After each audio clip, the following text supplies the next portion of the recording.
There are no words to describe this week's tragedy here in Las Vegas, La tragedia que or se vivió en the Las horror Vegas, el horror of innocent lives taken too y soon. las vidas inocentes que fueron arrebatadas. Out of the chaos Pero and the anger, más allá del the caos world y witnessed what we've always known. el coraje, The city is brave, compassionate, and el strong. mundo debe de ver cómo es esta ciudad. In that moment, Compasiva, when we needed each apasionada other the y most, fuerte.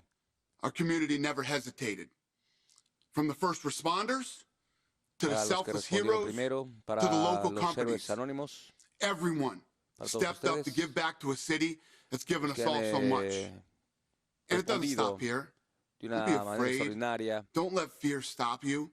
No dejen Continue to live que your life to the fullest el temor and experience everything that life has to offer. les pase la factura. We will forever remember Vamos a those recordar por affected by siempre this disgusting and cowardly act, este acto cobarde and keep them in our thoughts y los vamos a and tener in en our hearts. nuestra mente y en nuestros Together, corazones. we will heal. Juntos vamos a sanar. Together, we will Juntos help the victims and their vamos a families. ayudar a las And víctimas y a las together, familias y juntos we will be stronger than ever. vamos a ser más fuertes que nunca.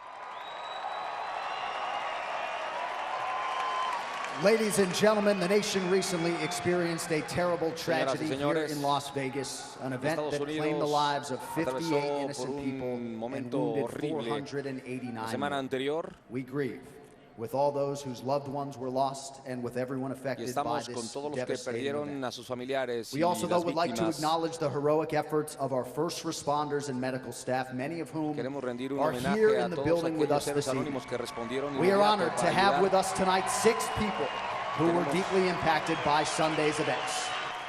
Las Vegas Metropolitan Police Officer who was wounded in the line of duty, Casey Clarkson. Homenaje a los que respondieron de manera inmediata. Aquí está Another member of the Las Casey Vegas Clarkson, Metro Police Force, Brady otro Cook. miembro de la policía, Brady Cook. A concert goer and local resident wounded in the attack, Ashley Kiocho. Ashley Piacho, quien estaba en el concierto y que fue High school twin lastimada sisters, por both injured in tiroteo. Sunday's events, Gianna and Natalia Buck. Gianna y Natalia Vaca, que también estuvieron en ese And another victim of momento tan Sunday's complicado. unimaginable events, Parker Marks. Parker Marks. At this time, we ask you to please rise as we welcome to the Octagon Grammy Award-winning artist Everlast for the singing of America the Beautiful.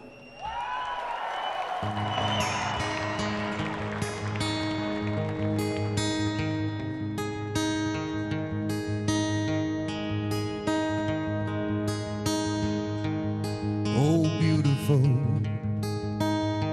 for spacious sky, for amber waves of grain,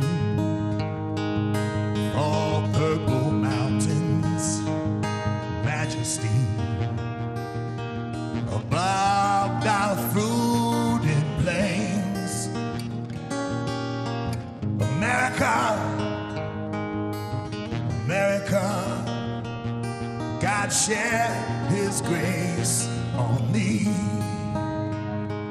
and crown thy good with brotherhood from sea to shining sea. America, America, God shed His grace on thee. Crown that good with brotherhood from sea to shining sea. Crown that good with brotherhood from sea to shining sea. From sea to shining sea.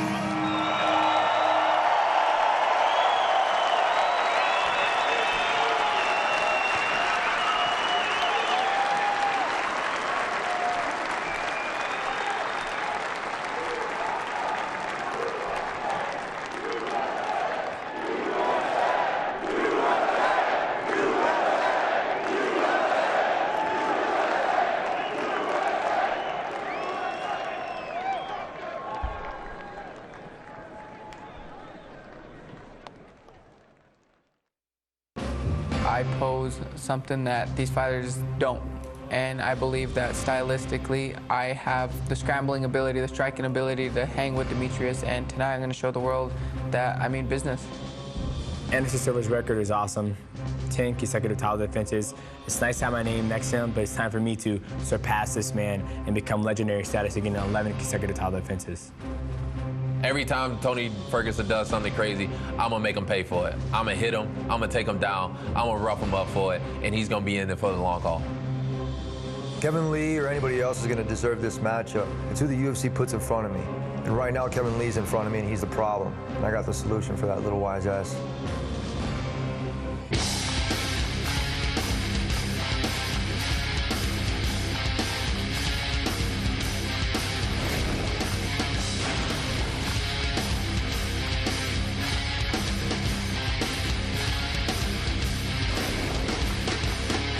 Time to end this offering. I need a minute to myself. You will never get to me. What can't be done, I'll do myself. What you want to fall? What you lose in control? What you want to fall? No one. What you want to fall? What you lose in control? What you want to fall? No one. You will never get to me. What can't be done, I'll do myself. What you want to fall? What you lose in control? What you want to fall? No one. Make the pain, no escape to the step to this. Make the pain, no escape to the step to this. Make the pain, make the pain. Rip me into pieces. Make the pain, no escape to the step to this. Make the pain, no escape to the step to this. Make the pain, make the pain. Rip me into pieces. Into pieces. A good evening to you from Las Vegas, Nevada, where the atmosphere has been somber in this usually vibrant city. Tonight, some of the greatest athletes in the world look to inspire a community in need. The main event fighter arrivals brought to you by Harley-Davidson. See your dealer today and learn to ride like some of your favorite UFC fighters with Harley-Davidson Riding Academy. Live your legend. And this was the scene as Tony Ferguson made his way to the venue on the night of his first UFC title fight. He has systematically and decisively run roughshod through this lightweight division. As focused as ever, he'll try to exit a UFC champion tonight. Same goal applies for his opponent, the 25-year-old Motown phenom, Kevin Lee. Now based here in Vegas, Lee has come on strong, 4 consecutive stoppage wins, and says he will try to give his adopted and beloved city reason to celebrate tonight. Live inside the T-Mobile Arena in Las Vegas, Nevada, USA, this is UFC 216, Ferguson versus Lee. Closed captioning is available for tonight's telecast. Tonight's broadcast is also available in Spanish, brought to you by UFC Español. And with that, I'm John Anik. Thank you for being with us for UFC 216. It has been a trying and emotional week for Las Vegas. This community was under attack. It's metal tested like never before. But the response from this town coming to the rescue of its own was absolutely remarkable and gives us all confidence that this city will soon get back to what it does best. That lies at the heart of our mission here tonight. Glad to welcome in my broadcast partners, Joe Rogan, UFC light heavyweight champion Daniel Cormier. Crazy backdrop, obviously, to this evening's fights, but these athletes are looking to inspire here in Vegas. They absolutely are, and that's the only thing we can do is try to return to normal and try to entertain tonight, try to put on the best possible fight card that we can, and I think we have a phenomenal card to entertain these people with tonight. You know, man, when you deal with something like this, you never know how a city's going to respond. We come to Vegas to escape. This city was dealt a blow, but you learned a lot about Las Vegas during this week. The people have come together like nothing you could ever have imagined. This country continues to impress. and come together in difficult times. I'm still choked up after hearing America the Beautiful a few minutes ago. I mean, it's a great place, and hopefully for the next few hours, we can give you some normalcy and entertain you a little bit. Well put, and I think these fighters, to a man, to a woman, just jonesing to put on for this city tonight. And to that end, how about this main event, Joe Rogan? UFC Interim Lightweight Championship, Tony Ferguson with the longest winning streak this division has ever seen, trying to leave with gold as he takes on the Motown phenom, Kevin Lee. I love this fight, and this fight is what it's really all about. What it's all about is a fantastic veteran like Tony Ferguson, a guy that we've seen win the Ultimate Fighter and emerge to be the top contender in this division. An incredibly unorthodox and creative fighter, very unpredictable with a wide range of skills. Spectacular knockout ability, spectacular submission ability, and an unprecedented win streak in the talent-rich lightweight division. But you want to talk about swagger, you want to talk about the new generation, you want to talk about a young man that has all the ability to be a star in this game. You're talking about the Motown phenom, Kevin Lee. Another guy that has a great wrestling background, but all the other skills have started to catch up. Now he can grapple with the best, as we saw in the Chiesa fight. He can stand and strike with the best. When he was dealt adversity, Kevin Lee took that, learned from it, and became the man that you see right now.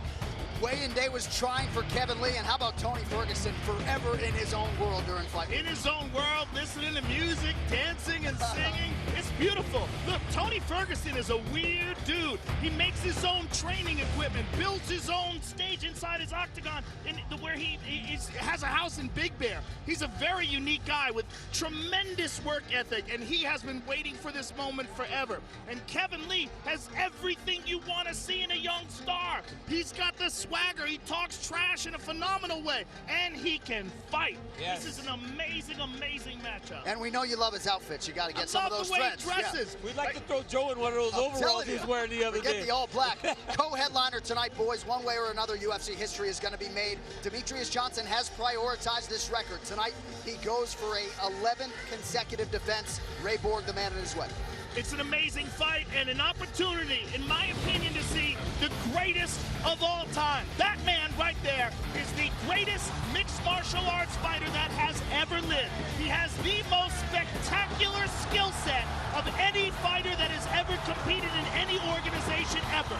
He has been able to dominate with knockouts, with submissions, and just with an unprecedented level of skill. He is the high watermark for martial artists. He may be the best of all time, but you're talking about a guy in Ray Borg that has been bred for this moment. They knew the success would come when he got into the UFC. Let's build success to get to the title shot so that we can knock off the GOAT.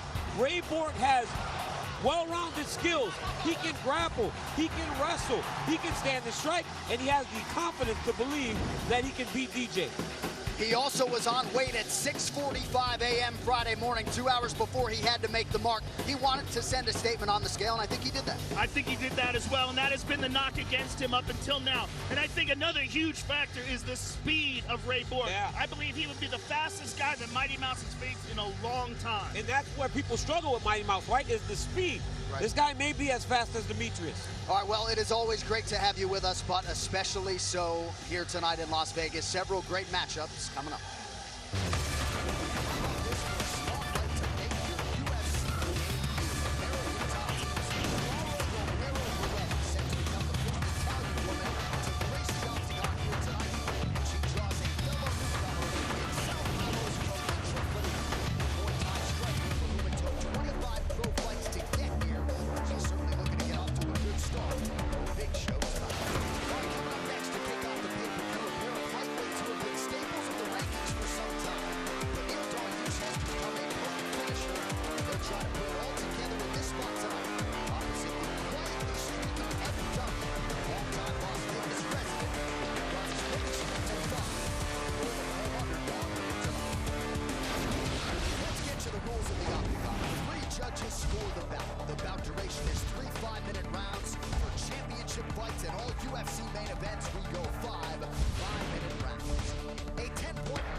Effective striking and grappling, followed by aggression, and then octagon control in that order.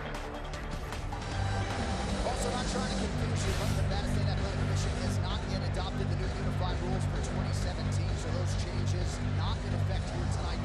As always, the fighters have been made aware. All right, just about ready to go with live action from Vegas. Great to have you with us tonight on pay-per-view. Well, after years of scraps with the best the division has to offer, Evan Dunham keeps that trend going tonight. He takes on another contender, King's MMA rep, Neil Garden. The lightweight division has produced several elite fighters over the years. But few have shown the ability to mix striking and grappling into a thrilling fight night package. Like Neil Garden and Evan Dunham. Their paths cross for the first time. Benil and I are going to go in there, put it all on the line. He's an exciting fighter. I'm an exciting fighter, and we'll show that tonight. I'm capable of beating anybody in this division on any given night, so I think I'm one of the best 50 fighters in the world. Las Vegas' own Evan Dunham has always kept a low profile, everywhere but in the army.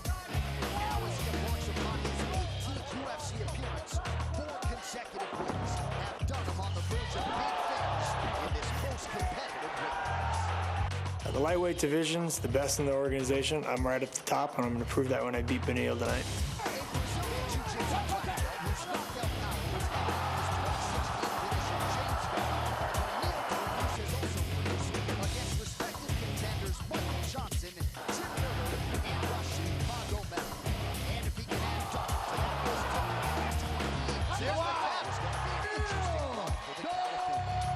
Bad matchup for Evan or anybody else because I'm better than them in every position, every place, and it's going to be shown tonight.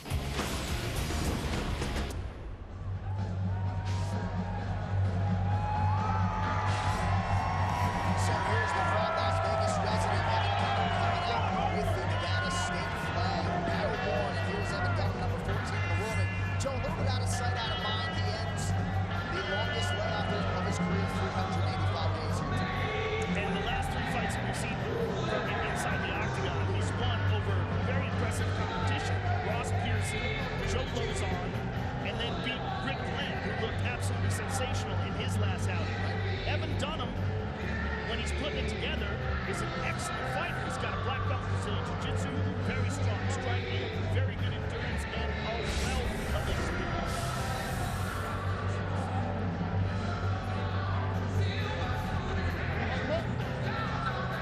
To hang for his friends, and they get the job done. I talked to him the other day, and I go, "What have you been doing in the time away, Evan?" He goes, "I was just training. I had a kid, nothing too much." He said that he does his strength and conditioning at the UFC Performance Institute, but everything else, him and his buddies just kind of get together and they work out. He meets his boxing coach, Gil Martinez, and then he just works out with his buddies. And look at how well he's doing. He's just let all the pressure go, and he's just being Evan Dunham. Yeah, he left Extreme Pro Tour prior to this current 4-fight winning streak. And is he proud to represent Nevada here tonight?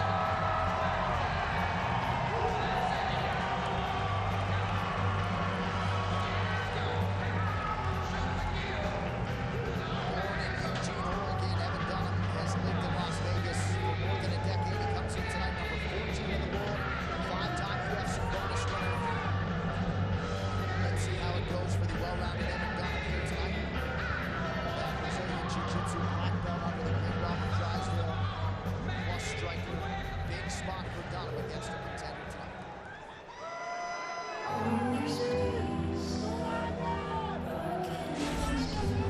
Well, Evan Dunham said he wanted a hard fight. The UFC kept giving him guys who on paper he was supposed to beat. He wanted to be the underdog.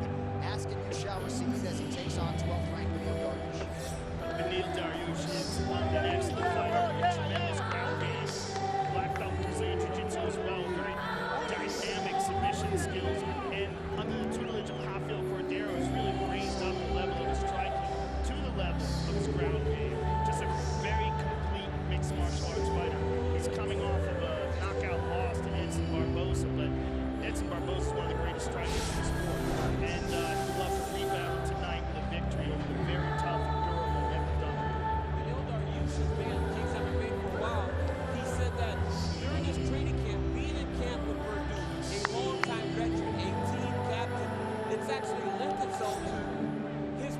He said the other day, he's got the nervous jitters, Joe. As you said, he lost his last fight.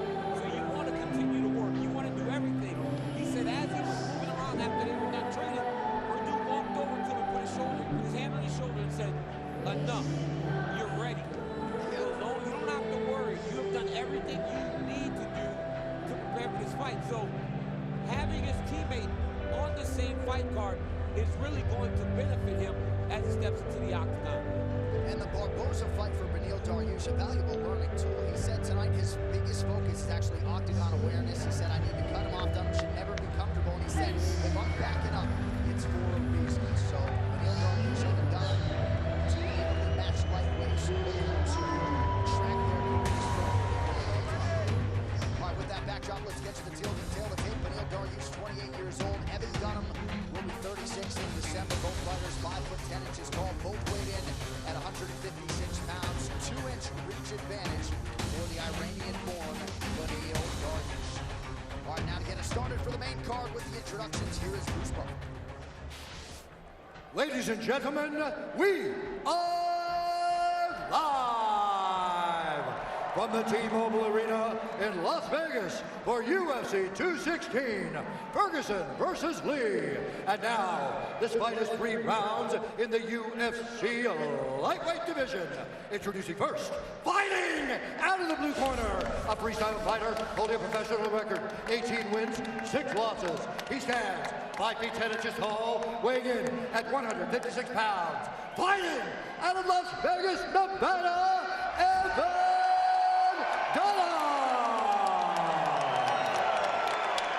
And now introducing his opponent, fighting out of the red corner, a mixed martial artist holding a professional record, 14 wins, 3 losses. He stands 5 feet 10 inches tall, weighing in at 156 pounds. Fighting out of Yorba Linda, California, by way of the top pair around, Beneil Dariush. And when the action begins, our referee in charge, Dan Bergliata. Referee for this one. The beautiful Brittany Palmer is with us, wearing the Vegas Strong t-shirt. Don't forget you can buy those UFCstore.com. Also again your retail locations. All right, sir, you ready? You ready, sir? Let's go, fight.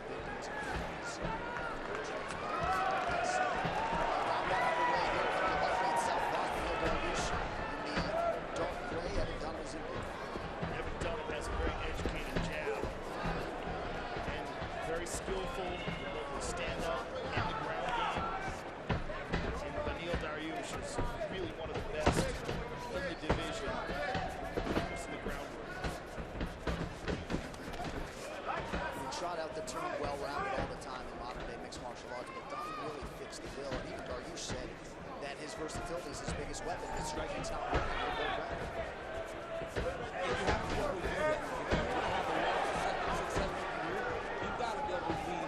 Efficient in everything inside the octagon. Everything to his level. Trying to catch, kick, and go for a takedown. It's a beautiful take by Dariush. And that's the big improvement in Dariush's career from the time he started with MMA as a striking. Recognized as a really decorated ground competitor. Really, his striking is in leaps and bounds. Well, you've seen that out of Kings MMA. It made Purdue a very good striker in heavyweight. Yeah, you got Dos Santos turned him into a world champion. And Dariush, he's taking these laterals. This is be comfortable in the stand-up. Dariush is really throwing power there. Barely missed on an uppercut right on the inside. Rafael Dos Santos has moved on from Kings MMA, but still trains with Dariush once a week.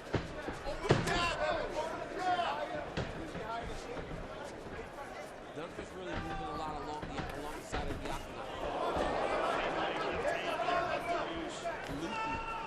Very, very sneaky.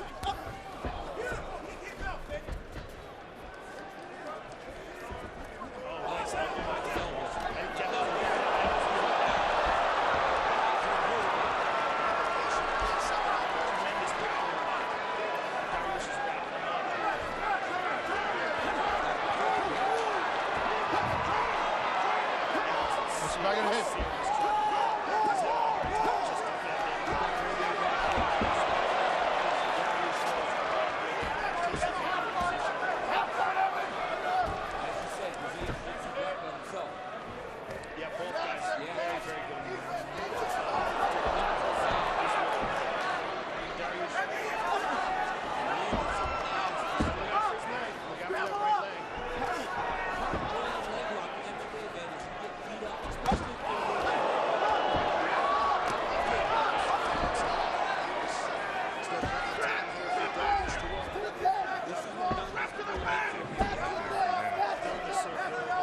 is what you're seeing from a real veteran like Dunham, figuring out a way to survive. Get to the fence! Last thing Dunham's ever looking for is a way out. 2 minutes here to go round one. Yeah, that's for true. Just incredibly tough guy. 5-time UFC winning scorer. Strikes, no surprise, all Beneil Dariush.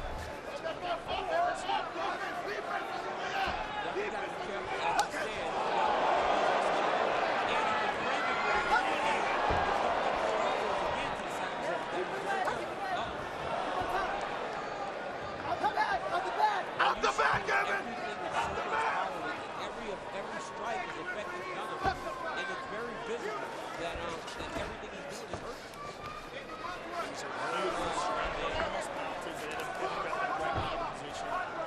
He's still longer than Yeah, he is.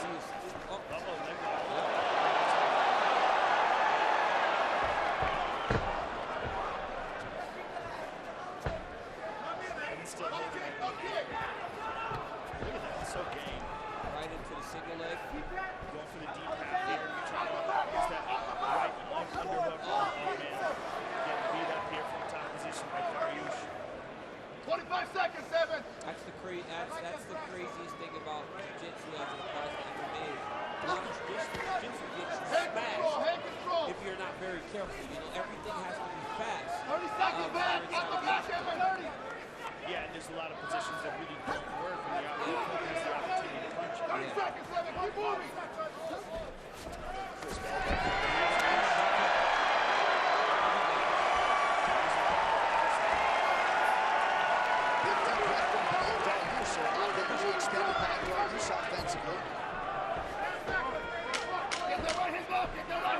Next level toughness from Evan Dunham in round one. Get your right hand up! Circle out! Nothing doing. Strong first round for Beneil Dariush.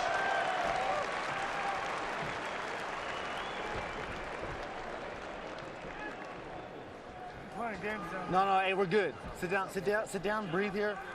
Relax for me. Relax for me. Hey, that's his round. Oh, of course. Hey, but what do? You get stronger, baby. You get stronger. We're all good. Hey, I need that double leg. I need him against the fence. I need you on top. All right? Anytime you mess around the clinch.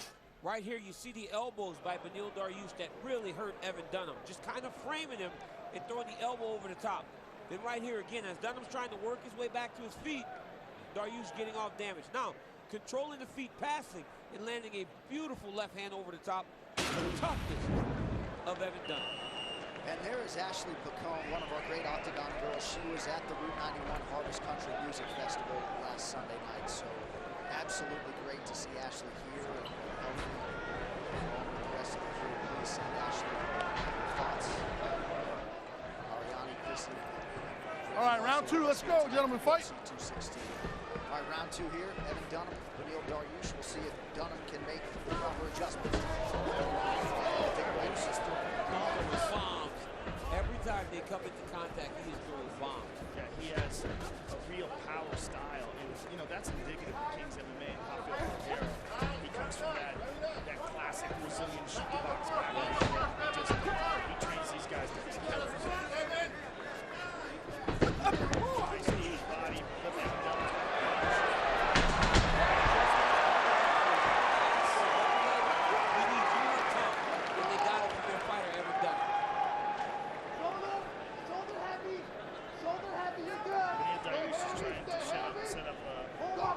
Shoulder lock. Looks like he's going for mission control on that side. He's got that retract. So he's on omoplata on the left arm, the shoulder lock of the left arm of Evan Dunham. Pay attention to the right foot of Beneil Dariush. What he's going to try to do is tuck that right foot under the chin of Evan Dunham. So he's trying to push it forward, and he wants to get one step under the chin of Evan Dunham. Wants to get it deeper in, wants to slide that knee up higher on the shoulder and suck it in deeper. Or if he can control that shoulder, he may try to attack that shoulder with a shoulder lock, which is what he's doing now. He's trying to roll towards that side, but his left leg is still trapped. His left leg is still trapped by Dunham. So flexible. Yeah, you have to be in this position for sure. But it doesn't look like Dunham's knee arm isn't deep enough to me. It looks like he'll pull that arm out. See how it's locked? See it? It wasn't deep enough. You have to have real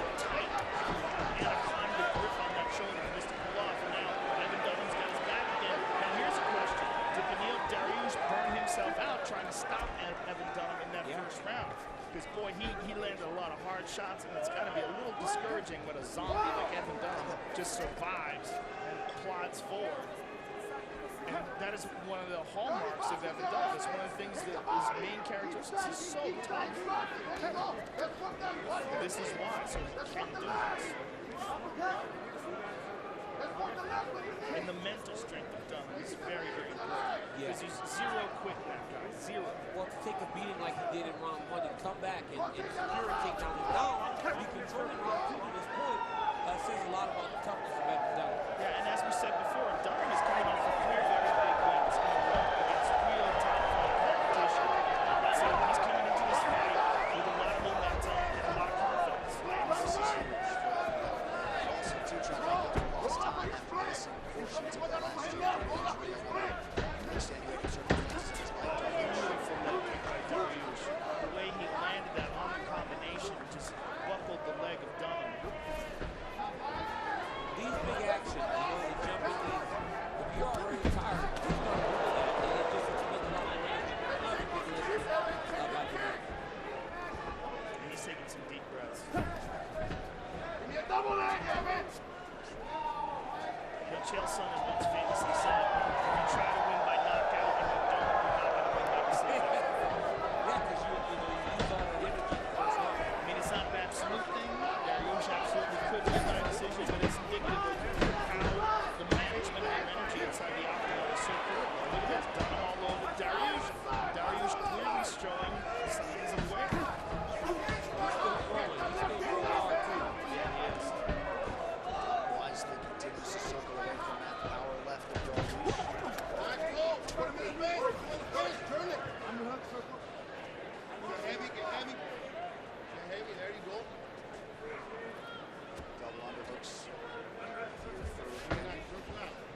We'll tell you what, for folks who didn't watch the FX fight, Lando Venata and Bobby Green set the bar so high for fight tonight.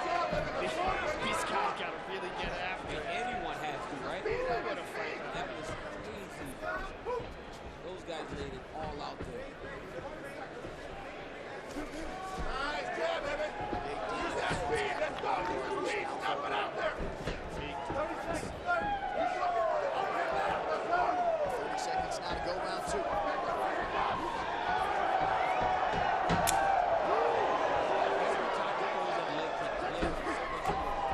Yeah, I mean, he's such an explosive guy. Look at none of it there. The dirty boxer just really controlling that underhook and just staying busy. May have had his run. Yeah, entirely lost it. Certainly a strong response from Evan Dunham after the way round 1 went. 10 minutes in the count.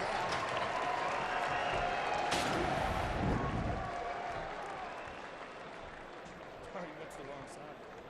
Beneil Dariush just went to the wrong side. Evan Dunham with the takedown here, and that's absolutely gigantic for him. Coming into the second round, having lost that first round and having been in deep, deep trouble. And you see him here, attacking, gets a single. Tremendous pressure. You're gonna beat Beneil this guy Dariush. bad now.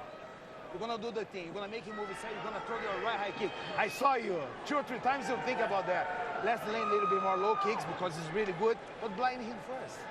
Let's make it feel where he go, low or high. I want to see right after your low, one right high. Okay, son? Coach.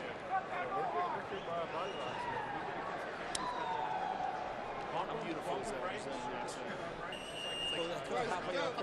You look at Coach Cordero, you put your hand under your chin and you just stare at Coach Cordero. Head out to your neighborhood 7-Eleven and pick up your UFC branded Big Gulp for a chance to instantly win UFC merchandise, food, and beverage prizes, or even a new Harley Davidson. DC, you got those big gulps. Okay, final round, gentlemen. Let's go. Right in the middle, the big boy, standing there looking intimidating. All right, third and final round here between a couple of ranked lightweights. Beneil Dariush is in black and Dariush, oh, look at that. Evan Dunham, that kick sliding away. That's exactly what Coach Cordero was calling for Beneil. He said, get your foot protected with the low leg kick. Give him the low leg kick, followed right behind it with the right high kick. So he's looking for that combination from Beneil in this third round.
what that fence? Use his right hand to circle and extend his shoulder. As he goes to the side, he'll actually get pressure on Evan Dunham's shoulder, which will allow him to actually escape out of that way.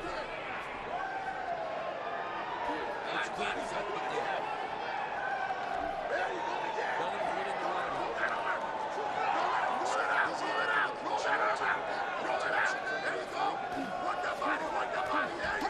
Keep working that body, Evan!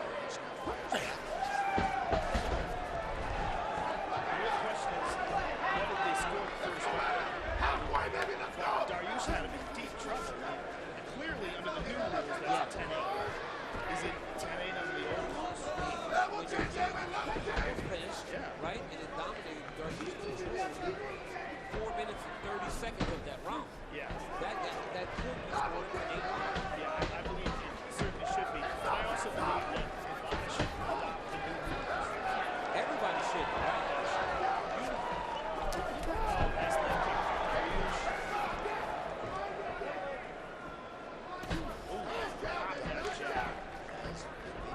Less than 2 minutes now to go.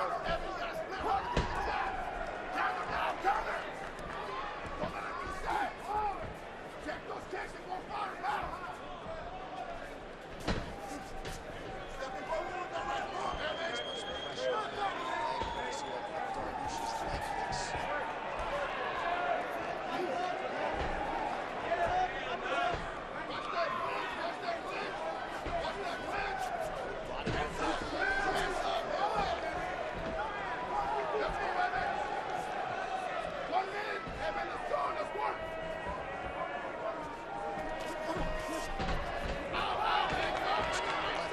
After Dunham landed with a right. Big shot from Dariush.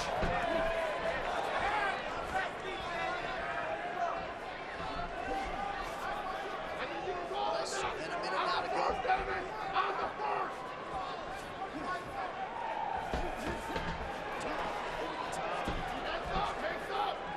These guys are drained. They're trying their best. It's a big deep press from both fighters. Nice leg kick by Dariush, but Evan Dunham over the top. Put that pressure on Dariush. Really coming out strong. Evan Dunham with a better gas tank here. And he feels it. Come on, let's stand, come on. Trying to close the show here.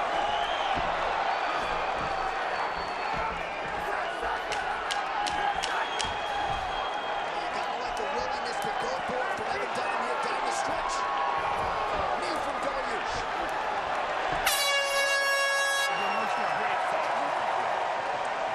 Great 15 minutes turned in there by Evan Dunham. And what a comeback for Evan Dunham. Almost stopped in the first round to be the one pushing the pressure at the end of the third. Amazing. He was in a lot of trouble early. It really did bounce back in the second round and actually controlled the end of the third round too. Let's get to the fight replay. It is brought to you by Budweiser. This Bud's for you. Right here, you see early in the fight, Dariush hurt Dunham really bad with 2 left elbows. Knocked him down and controlled the rest of that round. And then the leg kicks of Beneil Dariush just tore the legs up of Evan Dunham. Right here, you see Dunham switch to a body lock, lift him in the air. Dariush showed great balance, but eventually secured the takedown. And then right here, counter left hand by Dunham, and a jab follows. Dariush still right in his face. Then right here, again, leg kick. Dunham catches it, left hand, answer. Unbelievable fight by Evan Dunham and Beneil Dariush. If the bar wasn't set so high earlier, John, I would say fight of the night, but my opinion has not changed. And maybe Evan Dunham, I think clearly buoyed by this Vegas crowd here tonight and everything that has transpired in the city. He was Vegas strong. No doubt. The official decision is brought to you by Metro PCS, who brings you closer than ever to the UFC on a vast nationwide 4G LTE network. Here now the venerable Bruce Buffer. Ladies and gentlemen, after 3 rounds, we go to the judges' scorecards for decision. Salty Model scores the contest 29-28, Dariush. Dave Hagen scores it 28-28, and Glenn Trover scores the contest 28-28. Ladies and gentlemen, this bout is a majority draw. I'm going to interview both fighters here, and that was an outstanding fight. I'm going to start with you, Beneil. Beneil, you had Evan hurt badly in that first round, and you went all out to try to finish him. Were you surprised that he was able to endure? He's tough. For sure I was surprised. But you know what, Joe, for 1 second, I don't want to talk about me. I don't want to talk about this fight. I want to talk about what happened Sunday. And I just want to say to the families, to the victims, that we love you, that we're with you, and I pray to God that he gives you comfort and peace in this time. In the name of Jesus Christ. Thank you, Beneil. Now, back to the beginning moments of the fight, when you had Evan hurt, how much energy did you expend to try to finish him, and did you drain your gas tank? Did that affect you in the second and third? I felt like I was okay after the first. It's just he came back and he came strong, and I was trying to find out his timing. He kept changing his timing with the steps, so that messed me up a little bit. But overall, I really didn't feel too bad. The third round I was a little bit tired, but it's just, I just give credit to Evan. He's a very tough guy. Thank you very much for an excellent fight. Beneil Dariush, ladies and gentlemen. I'm here with Evan Dunham. First of all, Evan, fantastic job overcoming the assault in the first round. I mean, you got hurt bad. Give us your thoughts on how badly you were hurt, and what were you thinking at that moment? I'm from Vegas, baby. We don't give up. We don't back down. We never give up. We fight our ass off no matter who you are. I don't care what the odds are. I'm coming back. Vegas don't quit. Vegas strong, baby.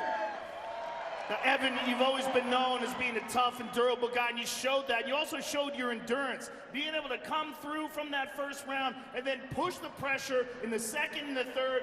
Did you feel at the end of the fight that you had done enough to win the decision? Yeah, I did. I thought I won the second and the third. I knew it was close. Beneil's a hell of a fighter. I picked him because I knew he was probably one of the best guys in the division, in my opinion. And I wanted to test myself, see where I'm at. And I was happy with my performance tonight. I thought I took it, but I know it was a really close fight. He beat me up in the first round. But like I said, man, I'm from Vegas. We don't ever give up. Thank you very much for an excellent fight. Evan Dunham, ladies and gentlemen.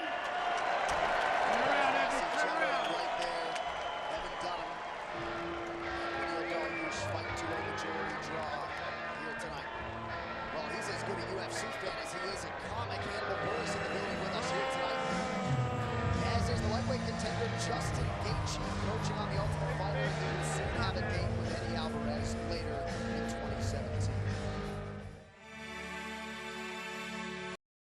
O meu estilo de luta vai ser agressivo.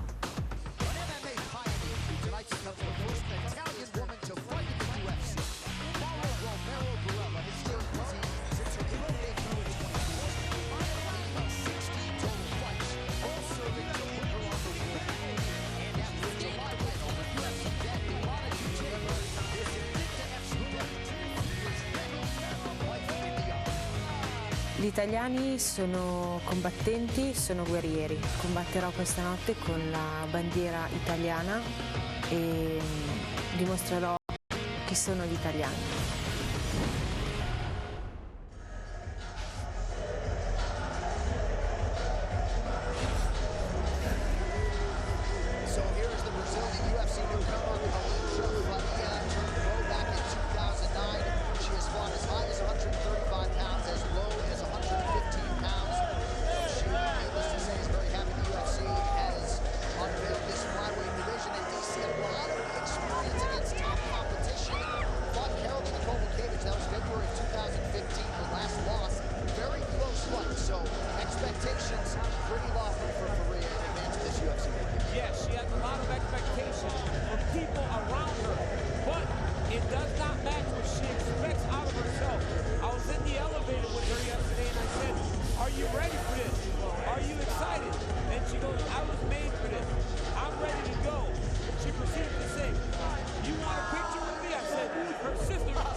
interesting to see how she handles the challenge of Mara Romero Barella here tonight.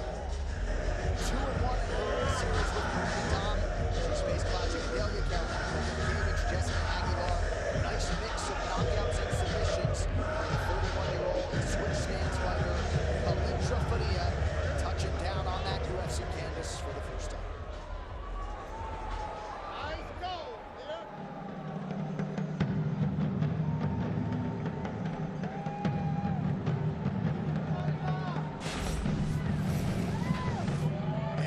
Fellow UFC newcomer, the Italian Mara Romero Barella, training out of American Top Team in Coconut Creek, Florida. Tonight she becomes the first Italian woman to compete inside the octagon. And she's got a good kickboxing background, also very experienced at 11-4-1. And another woman who's got a real strong mixed martial arts base, making her octagon debut. She's got 3 wins by KO, 4 by submission, very well rounded. And you know, we're seeing the expanse of the women's divisions. Now flyweight, we have strawweight, we have bantamweight, we have featherweight. It's beautiful to see.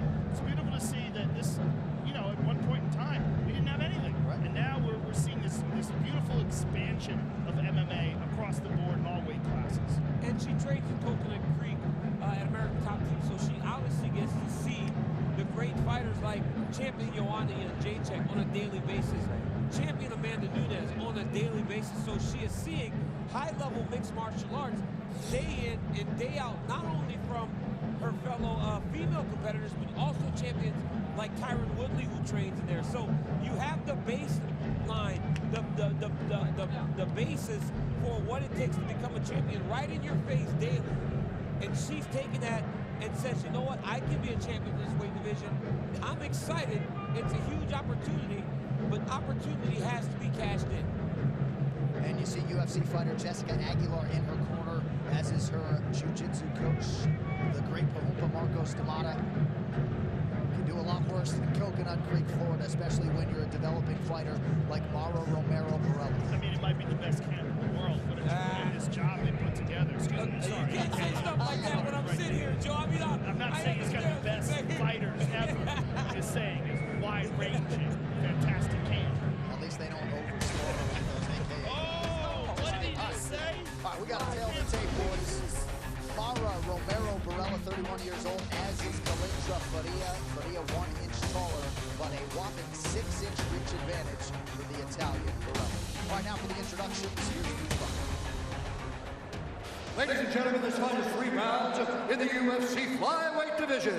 Introducing first, fighting out of the blue corner, a Muay Thai kickboxer, holding a professional record, 18 wins, 5 losses, 1 draw. She stands 5 feet 7 inches tall, weighing in at 126 pounds. Fighting out of Comanche, Sao Paulo, Brazil, Calindra Bahia.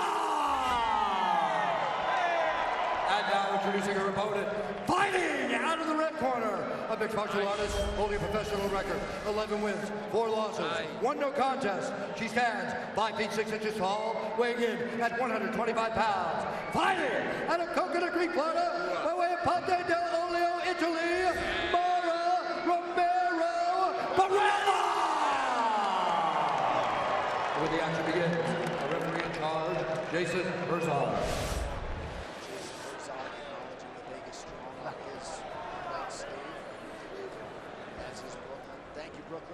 UFCstore.com if you want to purchase it. First round, fighter, you ready? Fighter, you ready? Fight!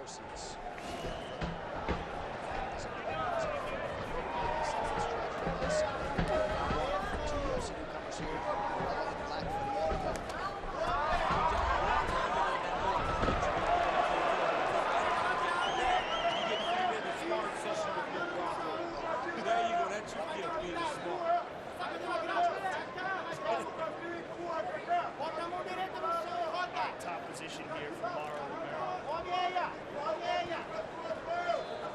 She's got the takedown, strong head on position here. And although she is in the top position in half guard, Tracy Kuja trying to get out of that there. Trying to recover. Mara stepping over with that right leg, trying to slide that left leg through.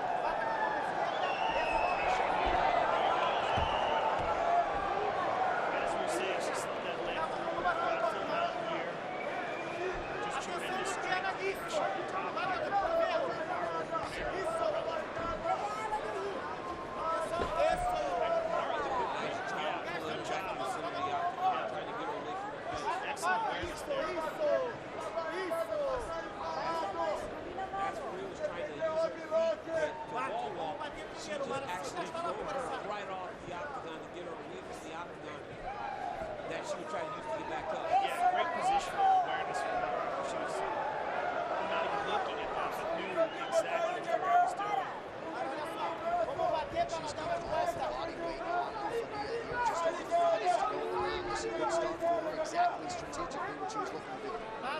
Maria, in this position here, she's got to put her hands in the hips and hip escape. She hasn't been hit with any power. Like I said, that's what failed. Well, before those shots come raining down, you got to hip escape. You got to put hands in the hips. You got to buck and move, and you can't let it land. Look at her controlling her wrist on the opposite side, so she cannot protect that side of her body. And now her knee. She's also probably look at the tremendous pressure that she's using the back. She's doing a really good job with just following. Yeah, beautiful. Yeah, it's all because of that pressure and that situational awareness. Every time they move, she's constantly aware of the position. Look at this. Trying to get one under the neck. She's going to press the face. She's so strong in this round. She's pulling on the wrong glove. There's no way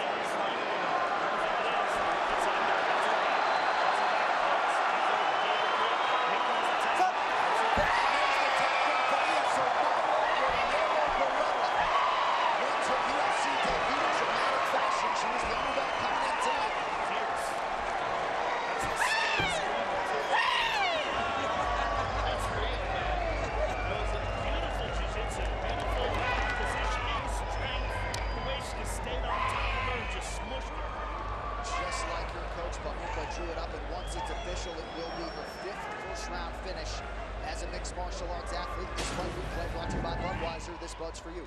And this is just beautiful takedown here, and then classic jiu-jitsu. Mara Romero Barella gets the takedown initially in half guard, manages to slide over from half guard, moves into mount now, and then smoothly transitions from mount to the back mount, never stopping that pressure.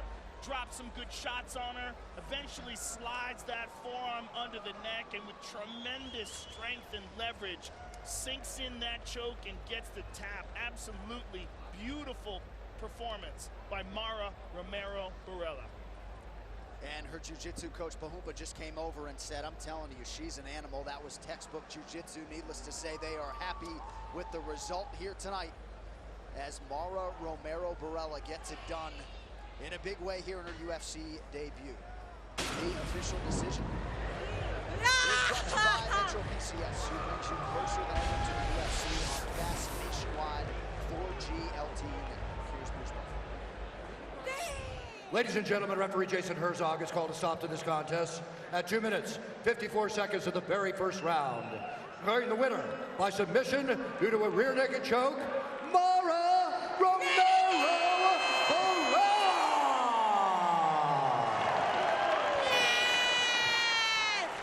I'm here with the winner, Mara Romero Barella. Congratulations on a fantastic UFC debut and a beautiful display of Brazilian Jiu-Jitsu. Felicitações pelo bonito display de Brazilian Jiu-Jitsu, uma apresentação espetacular, parabéns. Sono felice, è il mio giorno, è la mia notte, l'ho sempre sognato, sono qui e ho vinto! Sì! It's a dream for me, I'm here to stay, I'm very, very happy.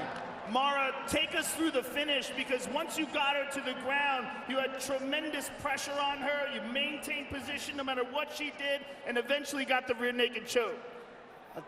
Mira a televisão, quando você botou ela para baixo, foi uma posição acima da outra e não deu chance para ela fazer nada.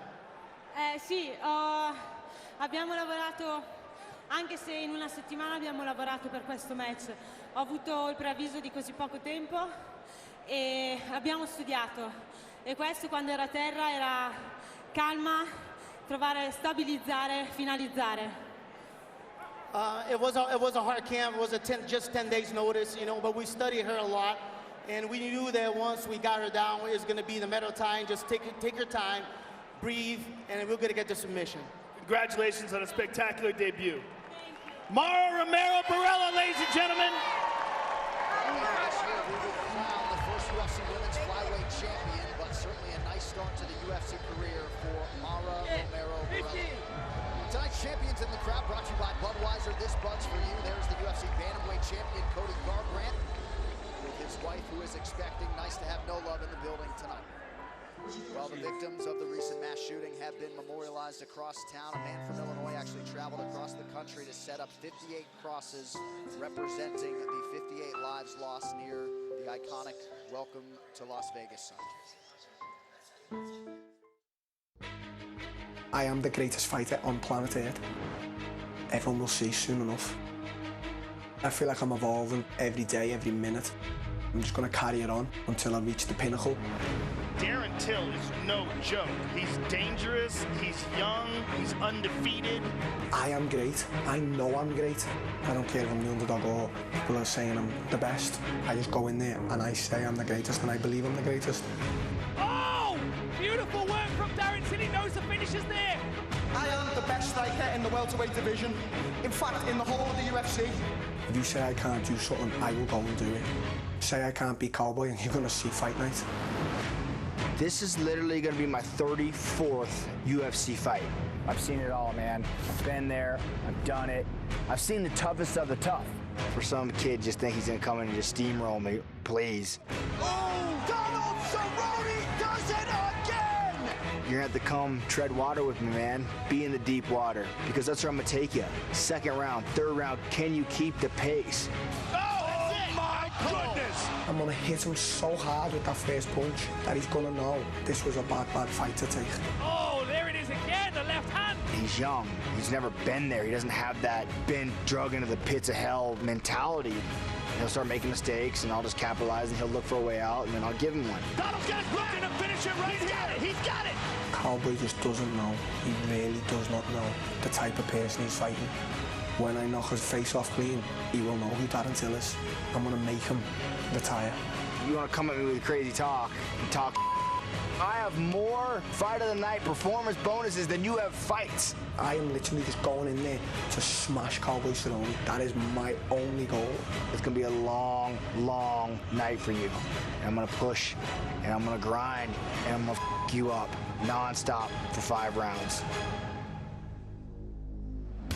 That is a great main event, and what an opportunity for young Darren Till. You can see it live on UFC Fight Pass October 21. Here's the main card for UFC Fight Night, Cowboy versus Till. It's a phenomenal fight. A lot of people do not know who Darren Till is. They will know after he fights Donald Cerrone. Win, lose, or draw. This kid is for real. He is very, very dangerous. He's not getting the hype that he deserves. Right. And a big one at strawweight, co-main event, Karolina Kowalkiewicz against the Jackson Wink MMA staple, Jody Escobar. Big light heavyweight clash between Jan Blachowicz and Devin Clark trying to gain some traction. So that is our next live event 2 weeks from tonight. 3 p.m. Eastern, 12 in the West. You can only see it live and exclusively on UFC Fight Pass. All right, so an interesting backdrop to this heavyweight fight coming up. As we show you the heavyweight rankings at present, Fabricio Verdum comes in number 2 in the world, but instead of taking on the Black Beast Derek Lewis, who is the 6th ranked heavyweight, he draws the shortest of notices replacement, Walt Harris, tonight. Yeah, man, and Verdum wanted to fight. He said he's had a phenomenal training camp. He wants to have a great performance to try to put himself back in the title position. And Walt Harris is the golden ticket, the opportunity of a lifetime, a fight that will take a long time to build to. He gets him on the same day that it happens. I think it's an amazing opportunity for Walt Harris. A very risky fight for Fabricio Verdum, but a great fight for us. We thought Fabricio wasn't going to get the fight. We're going to get to see him fight a very quality opponent. And again, as you said, for Walt Harris, what an opportunity. So Walt Harris showed up at the arena several hours ago. He went through his warm-up. He gets Verdum tonight. Fabricio Verdum still believes he can make a run at the UFC title he once had. So he gets a day of replacement in Walt the Big Ticket Harris, who is about to make the walk.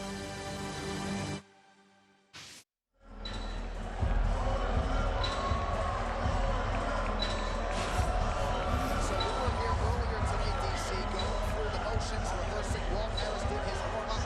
He was to fight Mark, the Hand of God beer, on UFC Fight Pass tonight, but Derek Lewis was injured, unable to go. What an opportunity for the big ticket against the former champion. How about the UFC production team getting everything ready on short notice? And look at that, it seems as though these boys are supposed to fight the whole time. Walt Harris is a knockout artist. I was in the back earlier, and he came out and he goes, "Have you heard all the craziness?" He goes, "I'm fighting Verdum now." I said, "Walt, earlier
as of July. Walt Harris is 34. Harris 1 inch taller. Verdum weighed in 247 pounds. He was in the 230s for that Velasquez fight. 251 pounds for Walt Harris. Both men with a reach of 77 inches. Right now for the official introductions, back inside the octagon of Bruce Bowen. Ladies and gentlemen, this fight is 3 rounds in the UFC heavyweight division. Introducing first, fighting out of the blue corner, a freestyle fighter holding a professional record, 10 wins, 5 losses. He stands 6 feet 5 inches tall, weighing in at 251 pounds. Fighting out of Birmingham, Alabama, Walt the Big Ticket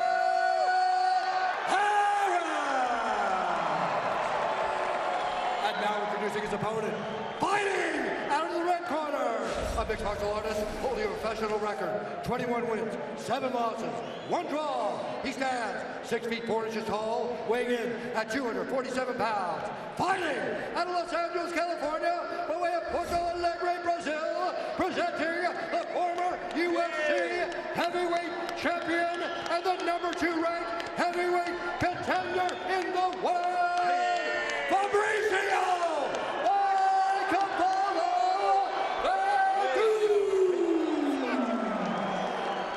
Begins, a referee in charge, Herb Dean. Herb Dean, our referee for this one. Ariane Celeste getting us going for round 1. A possible 3 in the UFC's heavyweight division.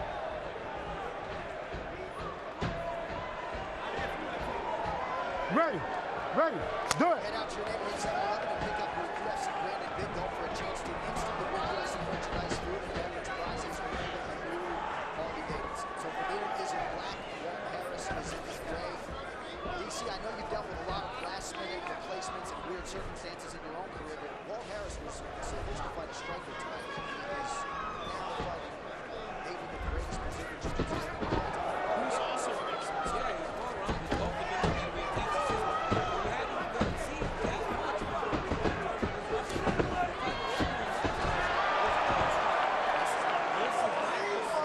Especially when they're not wet. Yes. There's no slipping. This is where Verdum wants to be right away early. Verdum's not tired.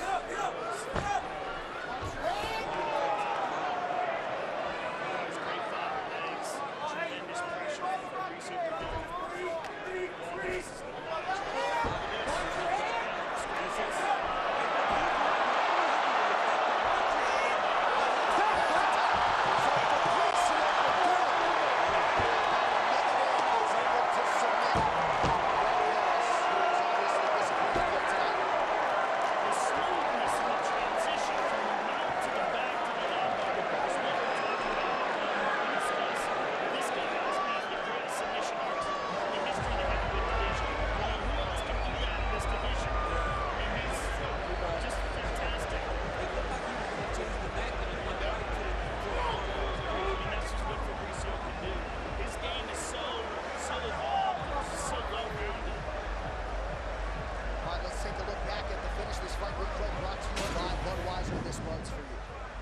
Verdum attacked the single leg. Walt Harris tried to keep the leg outside.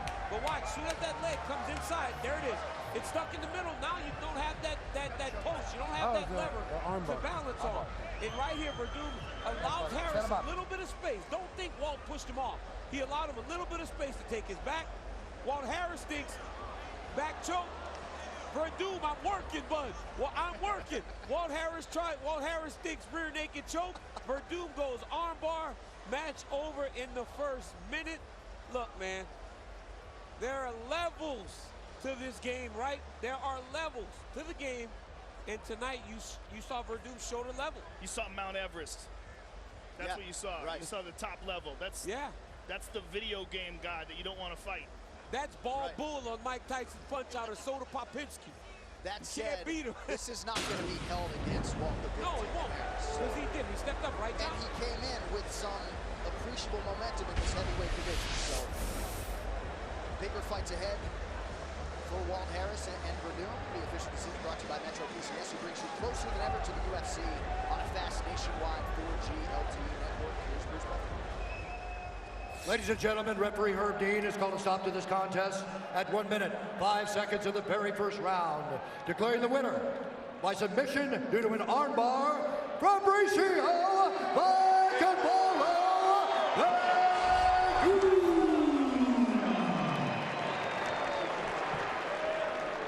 I'm here with the winner, Fabricio Verdum. First of all, Fabricio, thank you for accepting this fight on such short notice after Derek Lewis was injured. A phenomenal display of Brazilian Jiu-Jitsu tonight. Give us your thoughts on the fight and how you feel it went. Yeah, for sure, I'm very happy, man. 3 hours before they changed my opponent, but I got because this is my life. I love this, you know. I just got because I want to show for everybody I'm the best in the world. Well, you are widely recognized as the greatest submission artist in the history of the division. If you take a look at the big screen, we will show why. This is world championship level Brazilian Jiu-Jitsu, ladies and gentlemen. As soon as you got him down, you just applied tremendous pressure. You got the back, and as he was defending, you switched to this perfect armbar here. Yes, because I train every time this with Cobrinha, my team. I train this a lot, and I'm very automatic. I got the submission, man. Now, you had a very close decision loss to Alistair Overeem in your last fight. Very, very close fight. Now, you give us your thoughts on the rest of the heavyweight division and where you fit in there. Yeah, about the Overeem fight, this is past. Now I wanna Steve Miocic, come here, I'm here. I want you, man, again. I want my back, you know. I want my back. 100% I got it.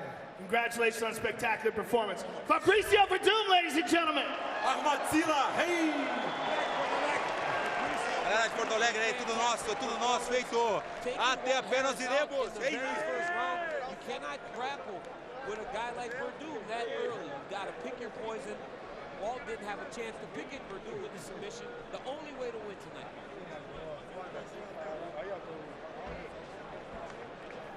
Well, these men and women cannot be commended enough for their efforts last weekend. They represent an amazing group of first responders that saved countless lives during this horrific event. We are honored to have some of these heroes here tonight alongside their friends and family, and we kindly ask those in attendance to please stand and be recognized for their brave and selfless acts.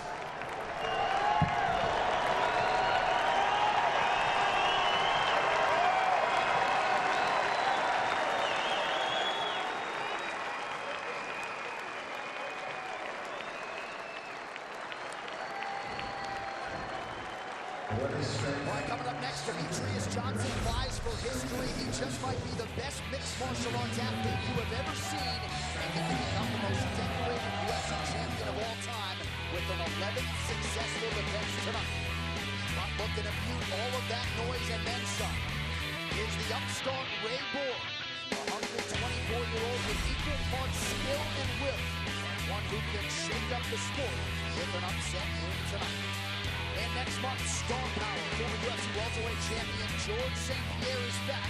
It is as anticipated a UFC return as there has ever been. Saturday, 4th of November, MSG, NYC. George St. Pierre!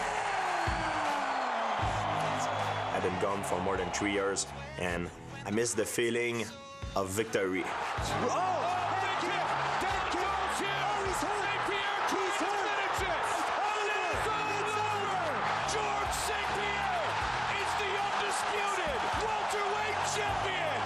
George St. Pierre is a guy who's fought all the best in the world. He fought all the greats.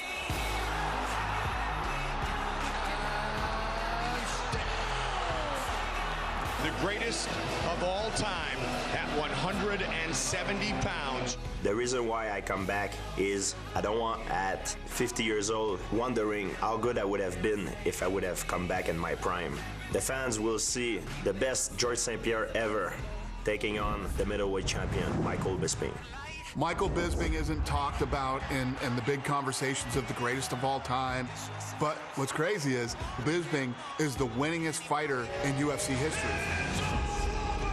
I think this fight means everything to him for his legacy and to prove to the world that he's that good. The 3 years he's been away, I've been fighting the best guys in the world. I defeated Anderson Silva. Oh! Anderson goes down! I defeated Dan Henderson. Oh, he's rocked!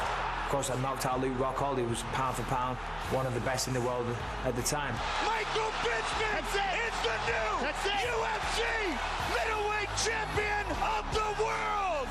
Yeah, if I had George St. Pierre to the name of victories I've already got, then that would be one of the greatest careers in UFC history.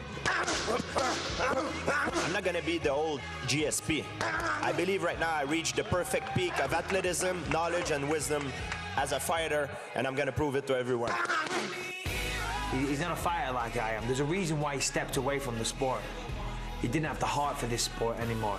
Well, I've got the heart, and if George thinks he's gonna come out of retirement and take my belt away from me, a guy coming from another weight class, you're out of your goddamn mind.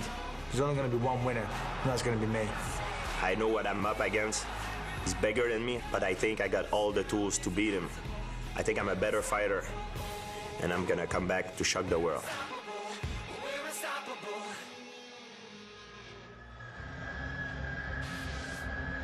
The world-famous Octagon returns to the world's most famous arena with a loaded card November 4th. George St. Pierre returns to eat middleweight champ Michael Bisping. Plus Cody Garbrandt and TJ Dillashaw settle their rivalry for the UFC bantamweight title. Tickets are on sale now at Ticketmaster.com.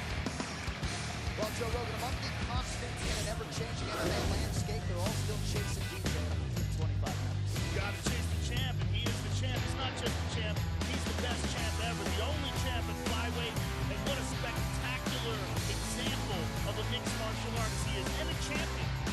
When you look at this division, he's beaten Joseph Benavidez, he's beaten Henry Cejudo. Those are the big challenges. Sergio Pettis is on the rise, of course, but Ray Borg is a guy that presents a lot of very unique challenges. He's very fast. He has a wrestling background. He's excellent in submission, very good at strikes, and he's got a dynamic scrambling ability.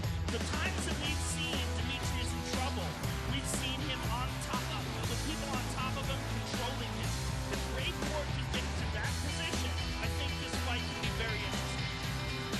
All right, so Ray Borg with an opportunity of a lifetime coming up against Demetrius Johnson, ubiquitously regarded as one of the greatest to ever do it. UFC flyweight champion tonight, chasing the ultimate record of 11 straight defense of his title. Ray Borg is the man in his way. Demetrius Johnson! It's easy to win the belt, but how many times can you defend it? It's all over! He's the best. I'm telling you, that kid is the best. You have the target on your back. I've always got to go out there, put on a better performance, make yourself a better version of yourself. Great Muay Thai by the champ. That's it! I think a true champion needs to go out there and keep on winning his fights, defending his title, keep it defending, and also evolve. DJ working on an armbar here. There's the tap! The winning streak is now a dozen for Demetrius Johnson. If I am able to go out there and win this fight, I'll be the longest reigning UFC champion ever in history. DJ's been the man of the flyweight for a very long time. Every fight he had, I was more and more determined to beat him. It's always been about beating DJ. He's never faced anybody as young and hungry as I am. I ain't got a damn thing to lose, and it's gonna make for a dangerous fight. Oh, there's the tap! Ray Borg! DJ, I'm coming! And I really think it's my era, and I really think it's time for me to step in there with DJ and mix it up with him and beat him. I'm not in there to be his stepping stone. I'm not in there to be his 11th trophy win. You're gonna see Demetrius Johnson, the only UFC flyweight champion out there, go out there and cement his legacy as the longest reigning UFC flyweight champion in the world. One title defense away from UFC immortality!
Borg, the youngest fighter on the card tonight at 24. Borg is 1 inch taller. You see Borg coming in at 124 pounds, one below the championship limit. DJ has a reach advantage of 3 inches. And now to get you the introductions for the co-main event, here's Bruce Buffer.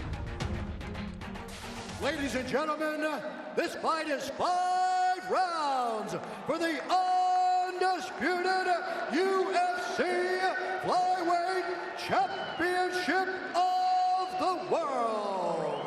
Our 3 judges scoring this contest in octagon side are Sal Amato, Dave Hagan, and Jeff Mullen. And when the action begins, our referee in charge of the octagon, Dan Bergliata. And now, introducing first, fighting out of the blue corner, a mixed martial artist holding a professional record, 11 wins, 2 losses. He stands 5 feet 4 inches tall, weighing in at 124 pounds. Fighting out of Albuquerque, New Mexico, presenting the number 3 ranked flyweight contender in the world, the challenger, Ray, the Taz Mexican Devil.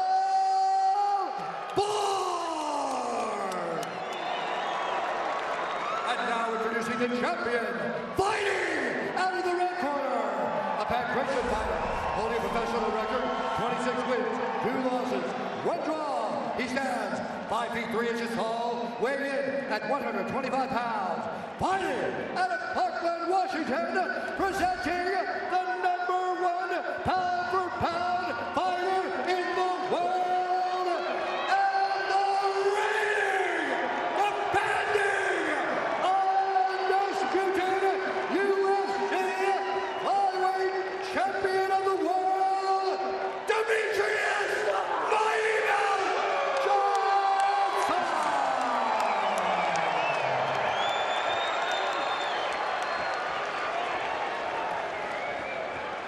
All right, gentlemen, read the rules in the locker room. I want you to obey my commands at all times. I want you to protect yourselves at all times. If you want to touch gloves, do it now. Best of luck to both of you.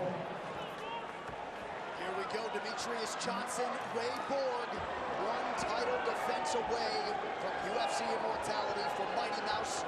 Ray Borg looking to come in here tonight and shake up the MMA world really forever. He is a plus 700 underdog. Okay, sir, you ready?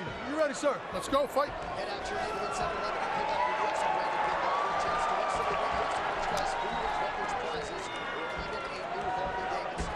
Ray Borg has been with Jackson Wink MMA for almost 2 years now. His strength coach Brandon Gibson believes he has the skill, the technique, and the athlete to beat Demetrius Johnson. We'll find out in short order. DJ immediately targeted that inside leg kick many times already. He's already got 4 of those. Big inside leg kicks.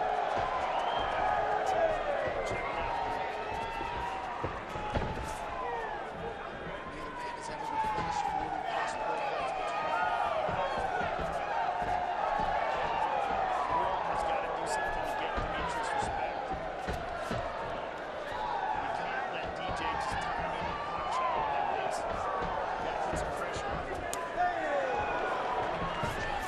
Johnson's switching stances here. Even as Borg has the fight going backwards, DJ does a phenomenal job of just kind of pushing you apart. You can tell right now they've worked on it. It's the inside leg kick. That's the key for tonight. It's a revelation of big fight in the cuts. Big speed and big So leg, came right to the body, and 1 high so far for Johnson.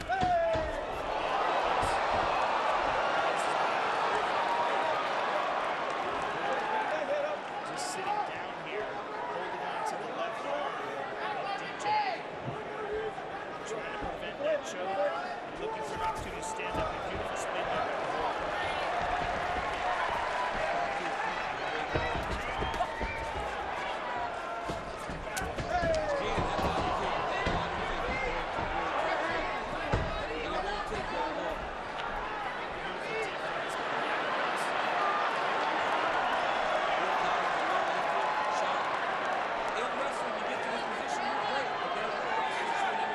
DJ just spins out, so he had to get away from Ray Borg. All he said was spin to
energy. He does everything with technique. Everything's technical. He's not trying to use strength to pass the legs. He let Ray Borg try to push off his hips, and he just took the momentum and let him move to the next position. And he's correct.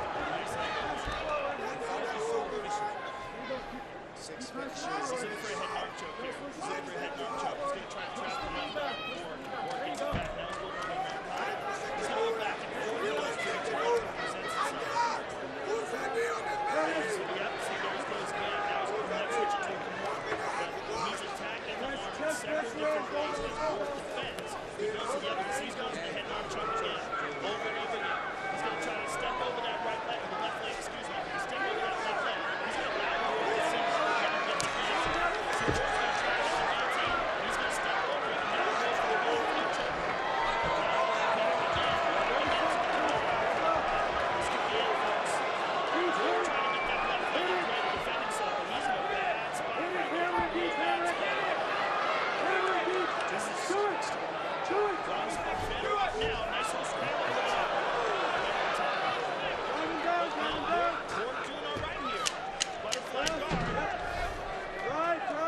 Defending himself, and that's critical.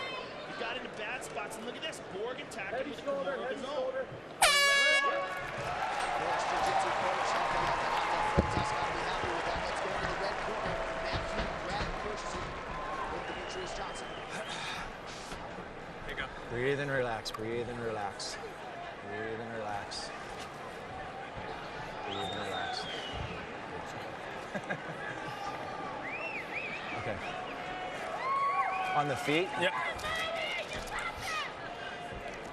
You just got to keep your distance. You're doing exactly everything you want to do. Your kicks are going to set up those punches. Okay. So just exactly what you're doing. Pop him. When he's slow on his feet, come down the middle. Just They're hunting your inside, yeah. your body. Yep. And Let's go, boys. Let's go. Let's go. Well, immediately following our main event tonight, don't miss a recap of all of tonight's action. The UFC 216 post-fight show on FS2 tonight. Karen Bryan, Ken Flo, T. Wood, Paul Felder, Megan O'Leary. It's on FS2 right after our main event. You can also see it streaming live on Fox Sports Go.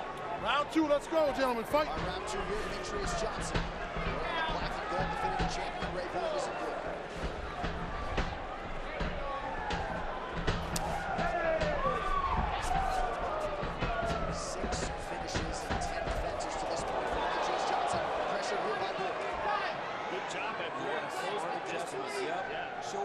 Showed him the jumping knee, right to a double leg, just to close space and slow DJ down.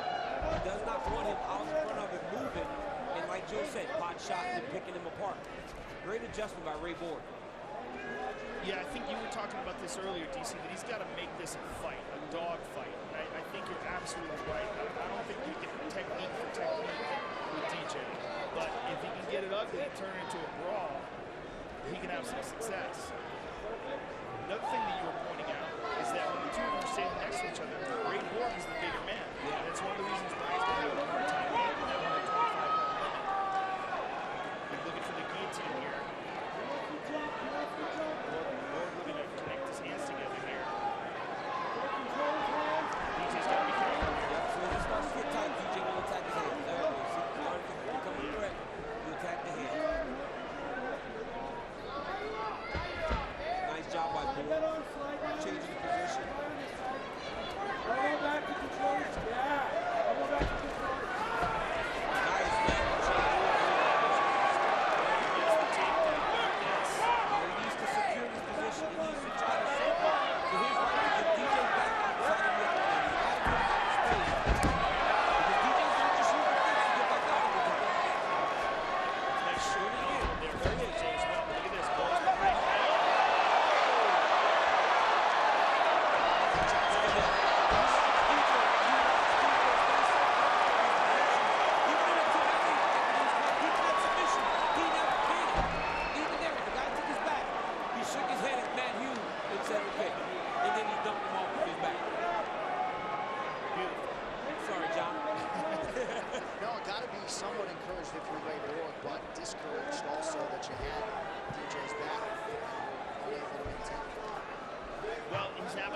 bit of success, which is better than most people.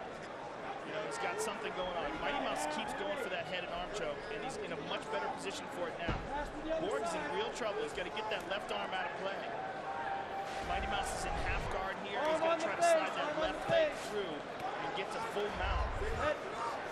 Ray Borg's trying to circle with him, trying to go counterclockwise with him, keep up. But as soon as DJ slides that left leg over,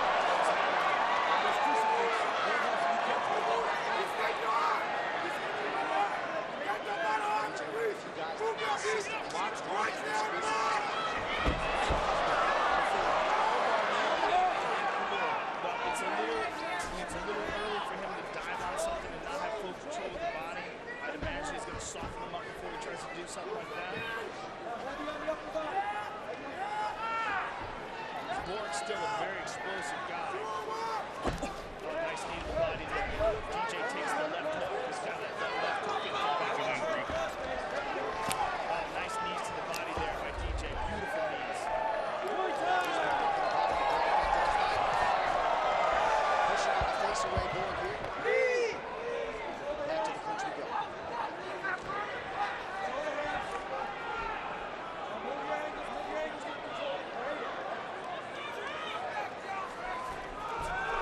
DJ will take that into side control.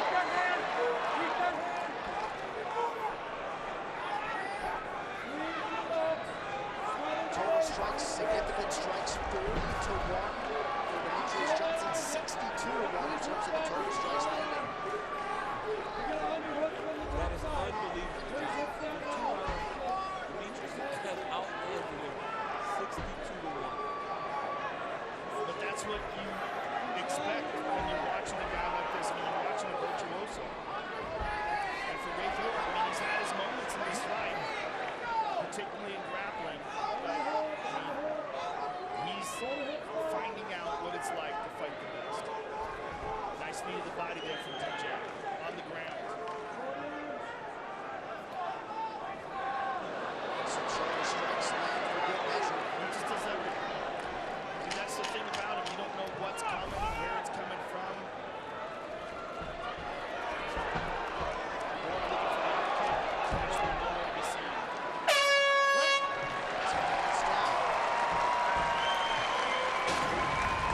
out of breath. Here you watch Ray Borg change levels and get a beautiful double leg. Take Demetrius down and gain top control. Then he works his way to DJ's back, and then just like that, DJ gives him a little shake. He falls backwards. Mighty Mouse in top position, and then right there. Nasty ground pound here. And DJ gets on top of you, softens you up with the ground and Do your pound, takedowns open usually mat. before he If you goes do for get a the submission. takedown against the cage, I need you to focus on getting him up and off of the cage. If we're just taking him down, he's gonna get scrambling again, okay? So when he gets his back to the cage, open up a little bit. When you're open mat, time those takedowns. Spin him. Okay, and just get that little distance ready for your knees, your punches, and your kicks to follow. Okay. Just keep him up for a little bit longer this time. Okay. And then when you go down. Ray Borg, he's coachable. He wants to be great so badly. He's scrambled the heck out of other flyweights, but there has to be some frustration that sets in when you're facing a guy like Demetrius Johnson. He's got next to nothing done on the 15. When you're out there and he's giving his all, you know, he's in there and still. Okay, you ready, sir? You ready? Let's go. Fight. He goes to his best position. He gets a takedown and he just gets it first. If you look at DJ, he has there's no sign that he's going to be slowing down in the first 25 minutes. So it's a frustration. We might be looking for the future. We're talking about a very young guy here. He's 24 years old.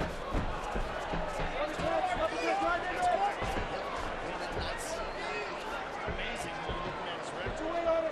The fact that he's been fighting now for 3 years. And now he's here in a world title fight against the best ever.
ago on November 4th, UFC middleweight champion Michael Bisping welcoming back George St. Pierre, plus 2 more title fights, UFC 217. New York, November 4th, it is on the docket.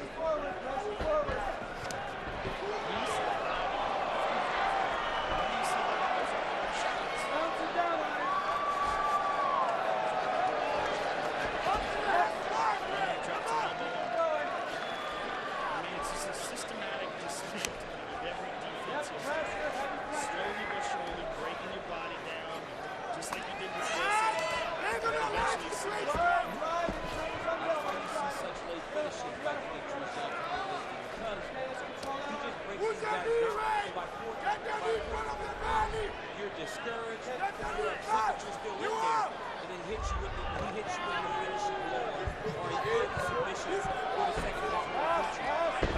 That type of frustrating, upsetting fight because you really can't get anything going. Yeah, it's just some overwhelming accumulation. Sit there, Bingham. You got to slow start. You're a shell of who you were. Then it gets you. 2 minutes now to go in this third round of a possible 5. Total strike picture, all Johnson. How about 97-4? What's beautiful about it is how little damage it takes, and what a great example this is of how high-level MMA should look when it's played out perfectly. You see Ray Borg here stuck again inside control, and DJ just continuing to work on those arms, putting them down. Ray Borg gets him back. He's got to use a lot of strength and energy to get him back. He's pinning it down again. Just constantly going for it, looking for a Kimura again. He's inside control. And Ray scrambles and gets him out to the mat. So early in the fight, Joe, he kept trying to go to him out, and Borg was actually catching him and having him to step over. This time, that one look his back. And now he's secured that position. Secured that position. Just straight over the side. DJ's just stepping in every single move.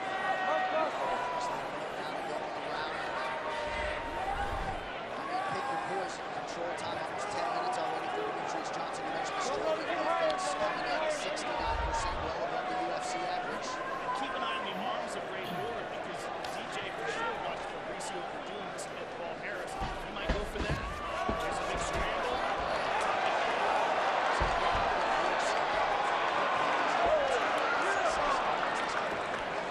Look at these little details. When you come out the ministry, puts himself between Ray Borg and the fence, so that Ray can't use the fence to get back to his feet. It's just these little details that you don't notice right away at times, but he does them every time.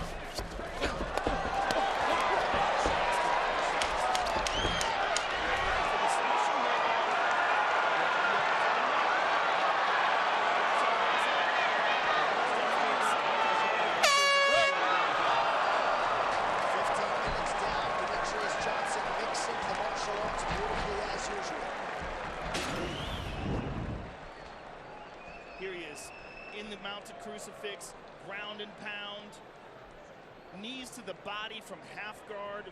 When do you see that? Very rare, and never this effectively. On top with an elbow. And here's the end of the round. Spins off of him on top, rip shots to the body. Sees those openings, takes him down again. Legs by. Let's keep doing that. Okay. Just keep doing that. Even if you have to back out of the guard, keep doing it. If he goes to his turtle, control his head. Okay. Go for his back. Okay.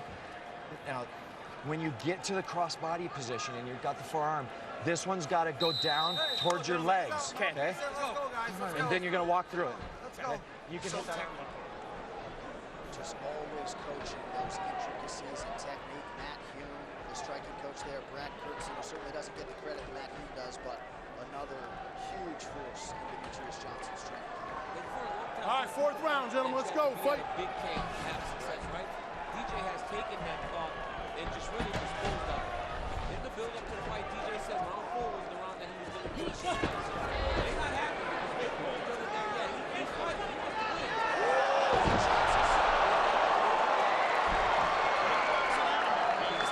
to win. He's not trying to just lay down and let DJ run over him. He's trying his hardest. And the shape Ray Borg in, 4th round, getting beat up for some time, roll out there and takes him down.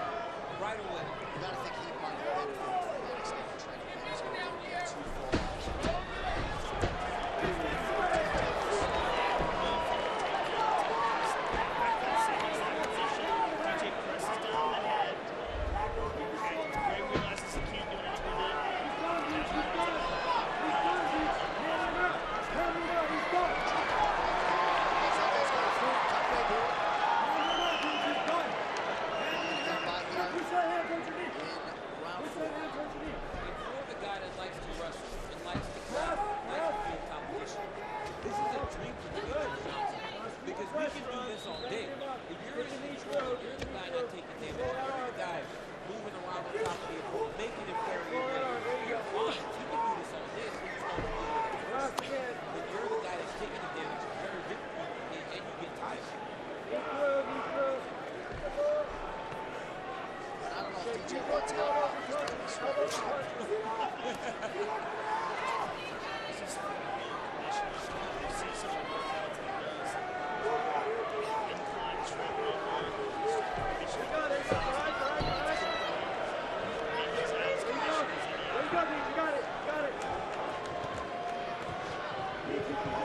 Took some chances on the feet at the beginning of this round, landed a left hand that was probably his most significant strike of the fight. Really tight! Really tight! Really tight! Really tight! You got the speed when you want it. Also got the move, guys. Okay, walk those legs out. Walk those legs out. Yep, there it is. Bang the legs up. Bang the legs up.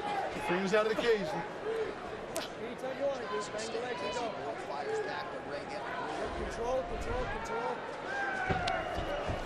Finally starting to show some signs of exhaustion.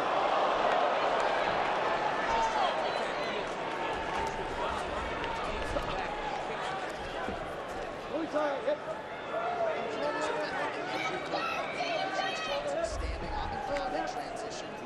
He's outstruck Ray Borg 127 to 11 and count. Your base is better than his. John, stop making jokes. Joe's the comedian. 127 to 11. John, you're a funny guy. 127 to 11. That's crazy. That's insane, right? That's true. Go open for Rogan. We used to make jokes about how bad DJ can play.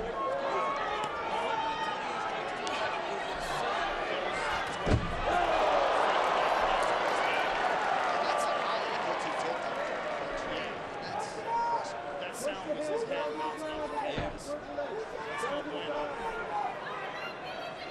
So, champ, if Ray Borg sees a fifth round here, do you just go balls to the wall? He's pressing here very hard. He stepped over and took a big chance to slide that knee across the belly. DJ's putting a tremendous amount of pressure, looking to get that finish. And you're seeing Ray wilt, and that's why he's doing this. He's feeling it, and he's really turning up the heat. He's feeling Ray crack, he's feeling less resistance, and he's ramping up like he does. There's the half Nelson. Roll that arm underneath the legs. That fight Demetrius Johnson led to a Dillashaw, a Dominic Cruz, a Cody Garbrandt. Yeah, I think you have to just go all out right away. Like you did. That fight was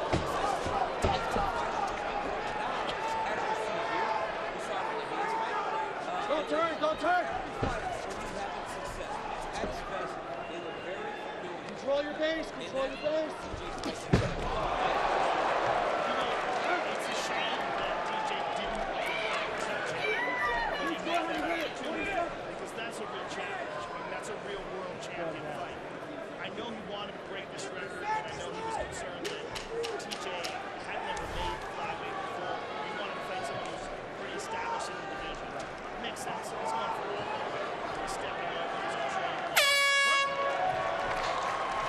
20 minutes down, 5 minutes to go as Demetrius Johnson zeroes in on an 11th successful title defense. We'll look back around. You watch DJ from Top Control land these beautiful elbows on Ray Borg. Elbow, elbow, punch, punch, punch. Then again, elbow. And then right here, hands go up to block your head. Boom! Knee by Demetrius Johnson. And look at this kick from this position here. I mean, it didn't land, but just the fact that he tried it. And look at this slam. And you see the head bounce off the canvas. That sucks. It's what? No bueno? It's no bueno. Now, that hand's got to go to the ground, in towards your leg first, like a key lock. Okay. Okay, because you push it down like a key lock, so it bends his elbow up, then put it in your legs. Gotcha. Okay? You're trying to fight his bicep, just push it down. Okay? Good job, guys.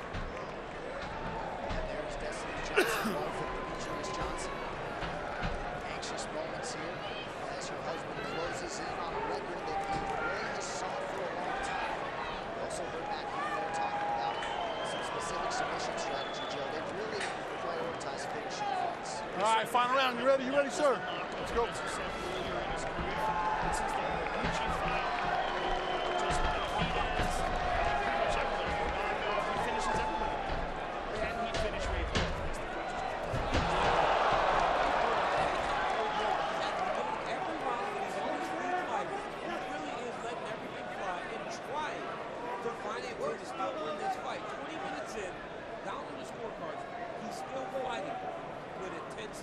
With intent to win because Smith DJ goes through tackles and tries to choke. This kid's not giving up on himself. He's very, very game. He's just outmatched. But as you said many times before, DC, he's getting the rub. I want to see a better work after this fight. I mean, like Coach DJ looks at me whenever he's fighting. He's like looking at me like smiling and making weird faces. He's intimidating me. I don't want to look at him because now I can't watch the fight. I'm looking down at the table. He's a little too relaxed. Just so aware. Just being great work since he's on top of him. Controlling the position. Shots to the body here. Another knee to the body. Looking to step over. Look at this race program on that leg. Let's see if he can complete it. Still being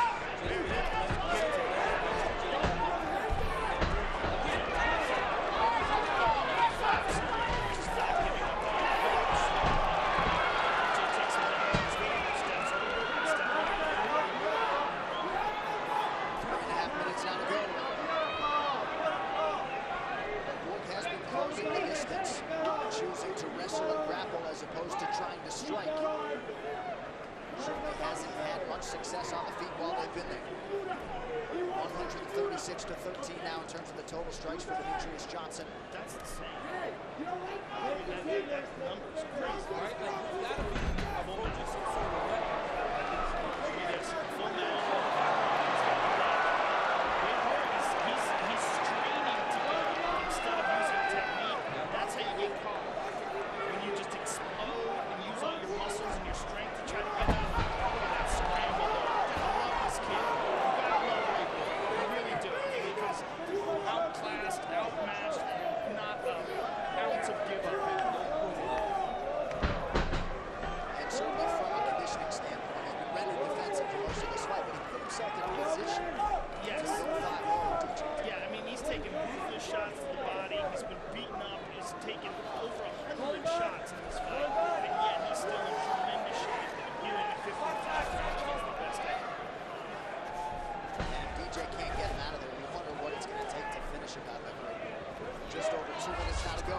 Yeah, in many ways, if he can get through this next 2 minutes, it'll be a moral victory. How many guys?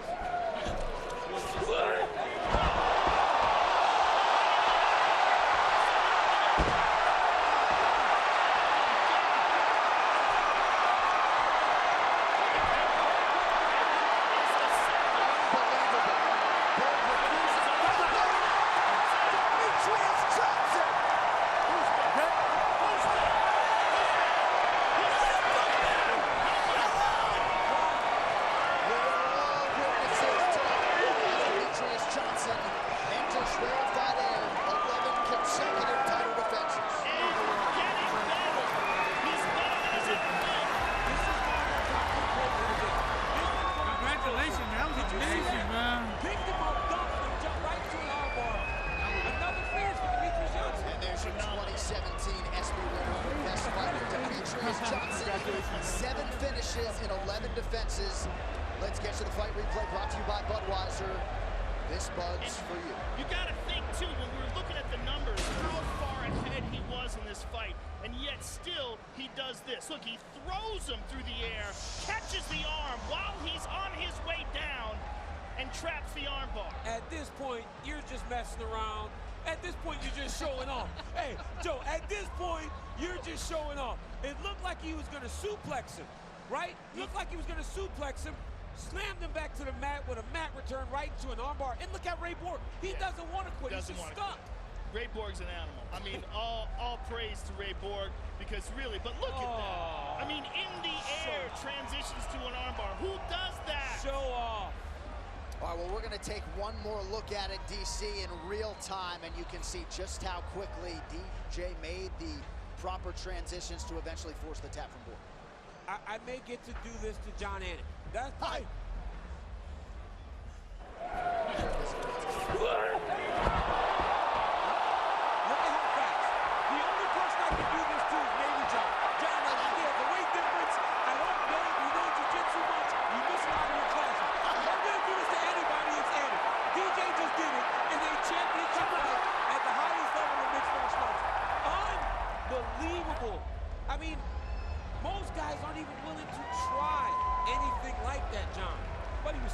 comfortable. He didn't have to face the fight. He was on his way to one of his dominant championship performances we had ever seen. And look at what he did to finish the fight. Well, Matt Hume was hoping DJ tonight would show that he is the greatest fighter in the history of combat sports. Certainly an argument to be made. The official decision brought to you by Metro PCS, who brings you closer than ever to the UFC on a fast nationwide 4G LTE network. Here's Bruce Buffer. Ladies and gentlemen, referee Dan Mergliano has called a stop to this contest at 3 minutes, 15 seconds of round number 5. Declaring the winner by submission due to an armbar, and still the undisputed UFC flyweight champion of the world, Demetrius Mighty Mouse Johnson.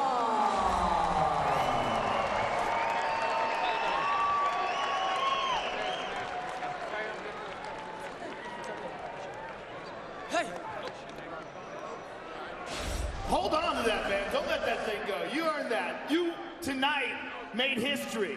How does that feel, and how did this fight go according to your expectations? Yeah, shout out to Las Vegas. Thank you so much to the first responders and being the first in the city to take care of everybody. We're forever in your doubt. Thank you so much. It's an honor to be able to break this record in front of you guys. You know, Ray Borg was running his mouth saying my scramble game was garbage. I don't know, so I was just playing around, looking at DC, grunting and all stuff. And then I hit that suplex to armbar so many times in the gym. And I knew I was gonna get it. When he was against the cage, he was staying there and I was like, no, knee, move him. He went thin, I was like, got it. I went for it. Well, let's take a look at it, because I've never seen anybody do that in an MMA fight before. You threw him through the air, and on his way down, you catch the armbar. I mean, that is just sick. That's what we do, you know? Like I said before, you know, I'm not gonna come out here and bang and show I have power. I'm not in the business to get hit and take concussions. Shit's way overrated. I'm telling you right now. I'm in a business and getting here and make a fool of you, throw you in the air like a bag of potatoes, throw you down between my legs and break your arm. Well, all credit to Ray Borg for taking that beating before you submitted him, because the numbers of significant blows were staggering in comparison to the amount that you got hit, and that's why I think you're the greatest. And also, I think you're the greatest example to up-and-coming mixed martial artists of how to do it correctly. You made history tonight for the most ever title defenses, and I don't think there's a doubt in anyone's mind that you are the pound for pound best fighter the world has ever known. It was an honor calling your fight. Thank you very much. Mighty Mouse, ladies and gentlemen, Demetrius Johnson.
Ferguson versus Lee. 9 consecutive wins, all of them with style points, have led Tony Ferguson to the brink of UFC glory. Tonight, he draws the Vegas-based Motown phenom Kevin Lee with the UFC Interim Lightweight Championship on the line. I have to tell you that one of the most pivotal moments in my life was when I broke my arm. It made me question whether or not I wanted to do this. Should I just go get a cubicle job?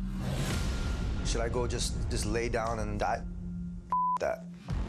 And the UFC 216 main event, Tony Ferguson takes on Kevin Lee for the interim lightweight title. This will be the first time in a long time that Tony Ferguson is meeting an opponent that's going to match him in cardio. Tony Ferguson is always an exciting fight. Why? Because he takes a lot of risks. Kevin Lee, this guy is on a 5-fight win streak. 4 of those were stoppages. There's the tap! The Motown Phenom! This was the fight to make. Nobody in this division wants to fight Tony Ferguson. That's what gets me up about this fight. I love a challenge. It's gonna be a dog fight.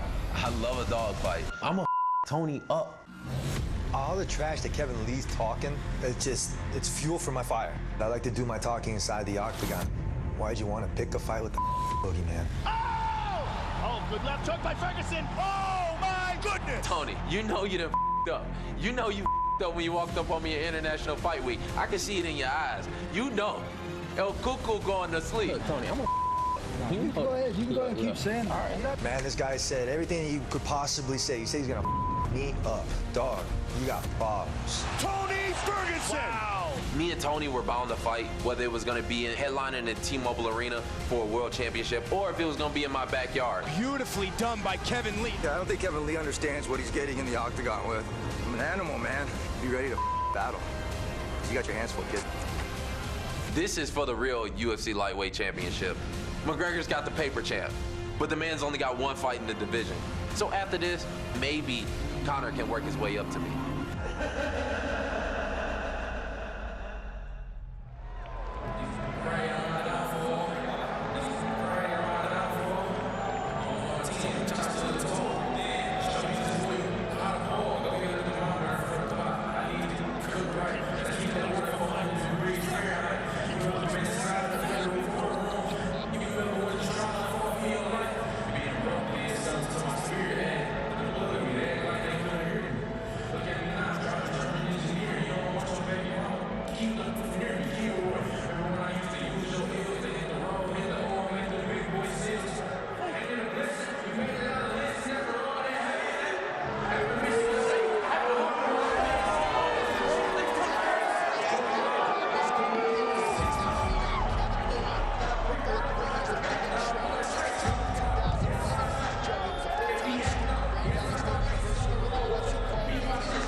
aforementioned main event, Tony Ferguson, 33 years old. Kevin Lee just turned 25 last month. Ferguson 2 inches taller.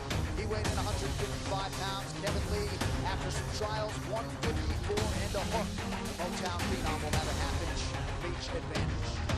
And now to get us the official introductions for our main event, here is Bruce Buffer. Ladies and gentlemen, this is the main event of the evening.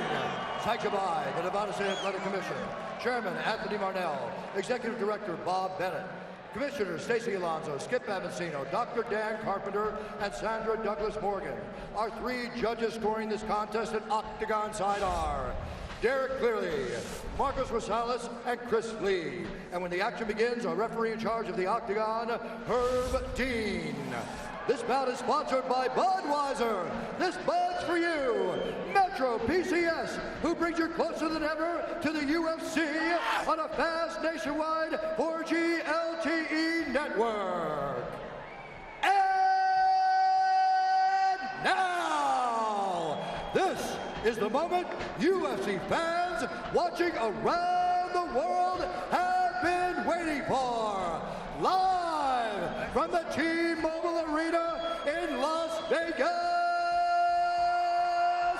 it's time! 5 rounds for the interim UFC Lightweight Championship of the World. Introducing first, fighting out of the blue corner, a mixed martial artist holding a professional record, 16 wins, 2 losses. He stands 5 feet 9 inches tall, weighing in at 154 pounds.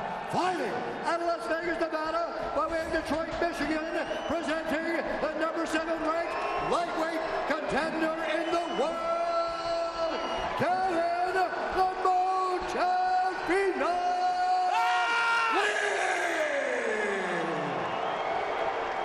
And now introducing his opponent, fighting out of the red corner, a freestyle fighter holding a professional record, 23 wins, 3 losses. He stands 5 feet 11 inches tall, weighing in at 155 pounds.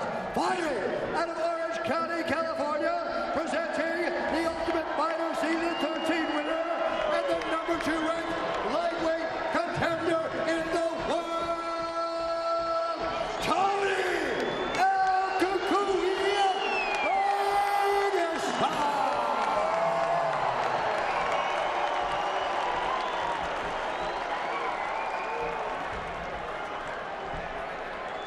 All right, gentlemen, we've been with the rules. Protect yourself at all times. Follow my instructions. We're gonna do this clean. Touch gloves and let's do it. Okay. Here we go, folks. Tony Ferguson, Kevin Lee for the UFC Interim Lightweight Championship. 2 former Grand Valley State University wrestlers meeting for gold on the greatest proving ground in mixed martial arts. Tony Ferguson, a -260 favorite. Ready, let's fight.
nice takedown. Kevin Lee's now taking that 11 of his 12 UFC opponents. Back down here, just over a minute to go in the round. There's not there.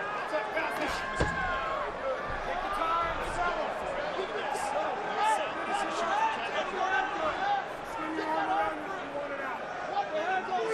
Position here. Kevin's in an excellent position here. He may try to transition to crucifix. He's inside control here now. Trying to get his right knee in between the two of them. Kevin more inside control here. And because of how good Kevin is, both guys as well try to get their back against Tony. Tony's trying to do it because he's so good.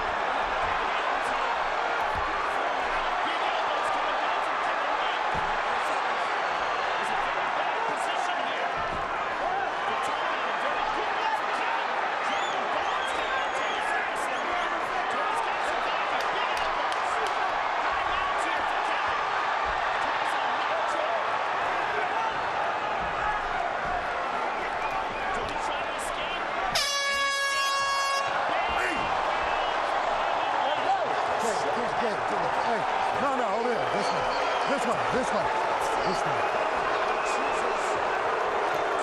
Hey, you don't hit after I stop it. Sorry. Don't you do that again. Excuse me, they sort of start moving from her knee. He didn't take it one right, and strike after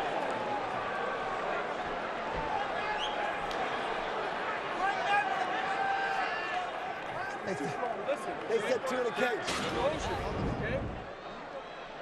There's a Ferguson leg kick. And you see Kevin get hurt there. And there's a good punch by Kevin. Tony goes down. And here's the takedown. And Tony tried to scramble. But Kevin wound up on top in this exchange. And here's the bad time for Tony. Kevin Lee on top, full mount, dropping bombs. Big elbows, big punches, full mount, got high mount position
chest when you think it is. Which is not great.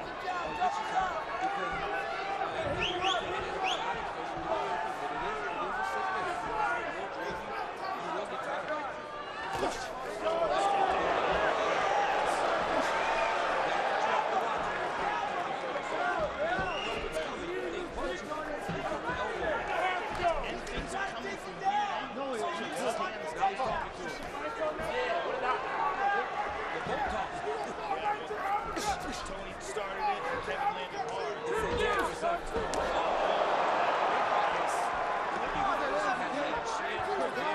some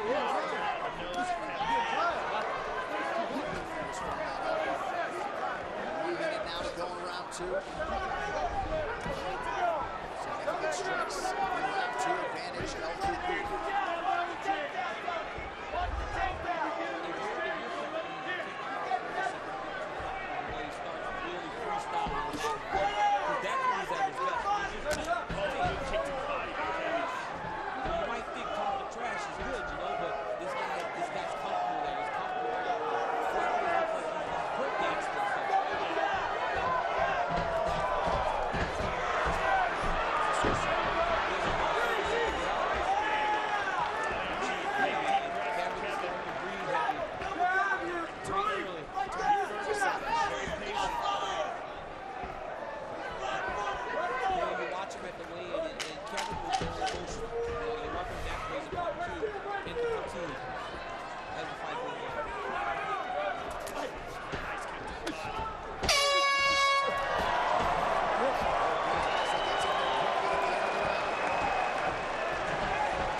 Sit down.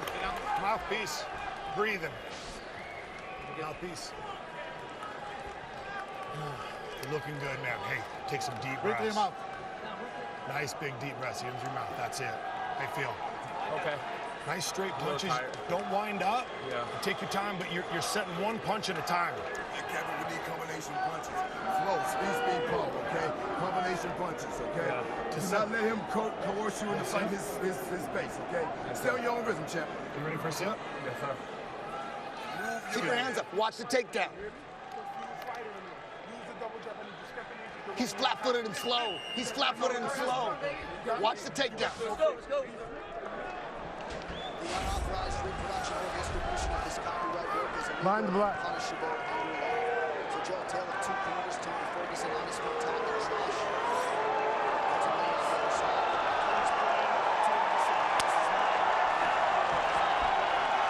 Kevin reset in between rounds and he's feeling tired.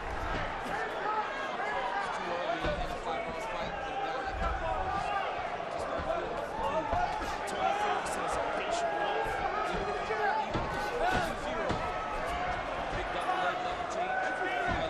Don't grab the fence. Hey.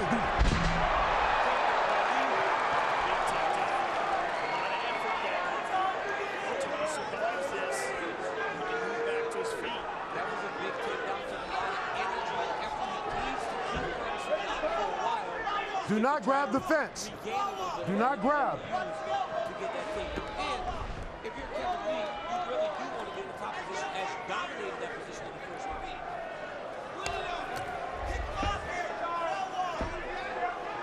Tony sliding that right, that left knee up. That was served to prevent Kevin from being able to get real leverage down on his shots. He's making some space in between the two. Blockade. See how he's using that left knee. He's got that foot in the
survive this. Let's take a look at it here.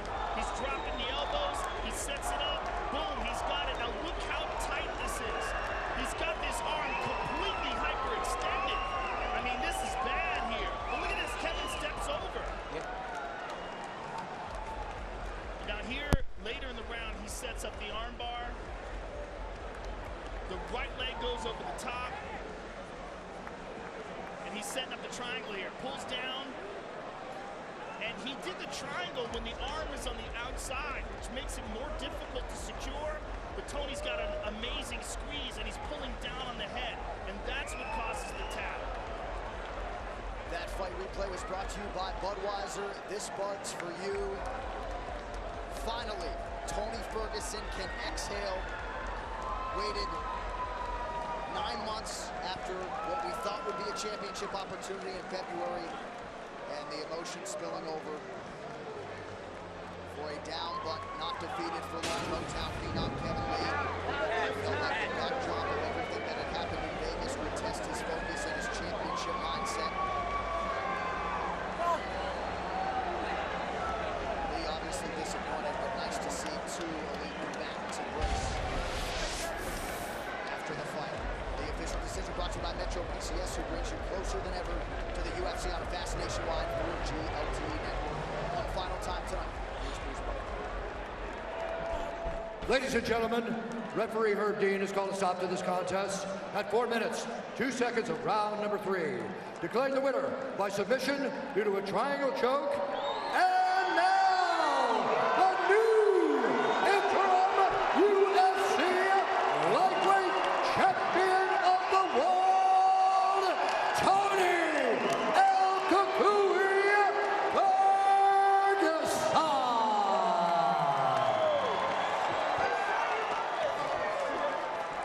I'm here with the winner and new UFC interim lightweight champion of the world, Tony Ferguson. How good does that sound? Whoa! Fucking amazing! Fuck yeah! It's been a long time, Tony. You've been on an unprecedented win streak, and with this submission, you're now the UFC interim lightweight champion. Give us your thoughts on how this fight played out. Was there anything that was surprising about it to you? Absolutely not. This went the exact way I wanted it to be. I wanted him to come at me, use all that aggression, leave no energy for that submission. Let's take a look at that submission. You caught the armbar earlier, had it hyperextended. Were you surprised that he was able to get out of that? No, I knew he was going to be slippery. I knew he's a game opponent. We come from the same spot, so he's going to be tough. I just knew I had to weather the storm, and he was going to keep using that energy, so I pissed him off a little bit more to make him use that. Well, here's where you secure the triangle, and you start pulling down the head. You put the arm on the outside, and once you started pulling down the head, did you know you had it? Absolutely. I try not to get any pump off of that. Just use textbook and apply 10 Planet Jiu-Jitsu. Don't talk shit about my stuff. Now, you are the interim champion. Of course, Conor McGregor is the lightweight champion. Give us your thoughts on that matchup. Where you at, McNuggets, you fucking piece of shit? I'm gonna kick your ass. You better come and fucking defend that belt. Defend or vacate, motherfucker. Tony, congratulations on a spectacular performance. Tony Ferguson, ladies and gentlemen. Yeah, baby. Get it. My time, my belt. Come and get that shit.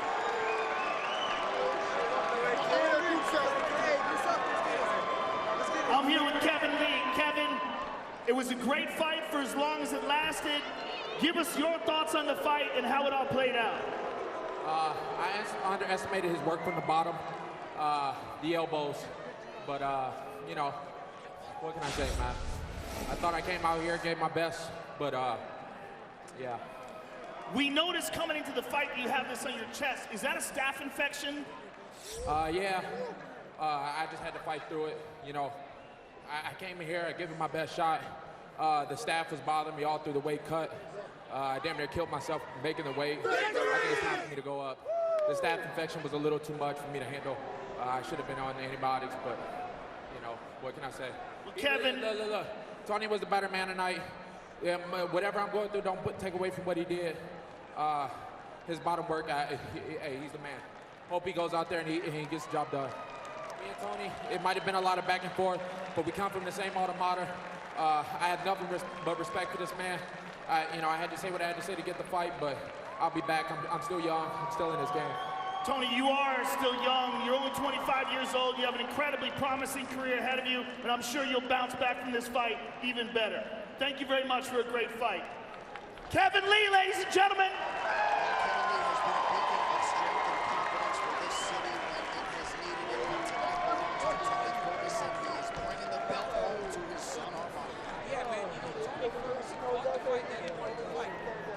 Withstand some early punishment from Kevin Lee. It was not an easy fight, but in the first round, he really did get beat up. You see Tony Ferguson giving it Kevin Lee, this is a learning experience for a very young martial artist. It's not over for that young man. He's 34 years old, but I feel the combination of a very, very tough Tony Ferguson and a exhausted Kevin Lee was too much to overcome. Well, UFC 216 will be a tough act to follow, but of course next month we return to pay-per-view, and we're blowing it out 3 title fights from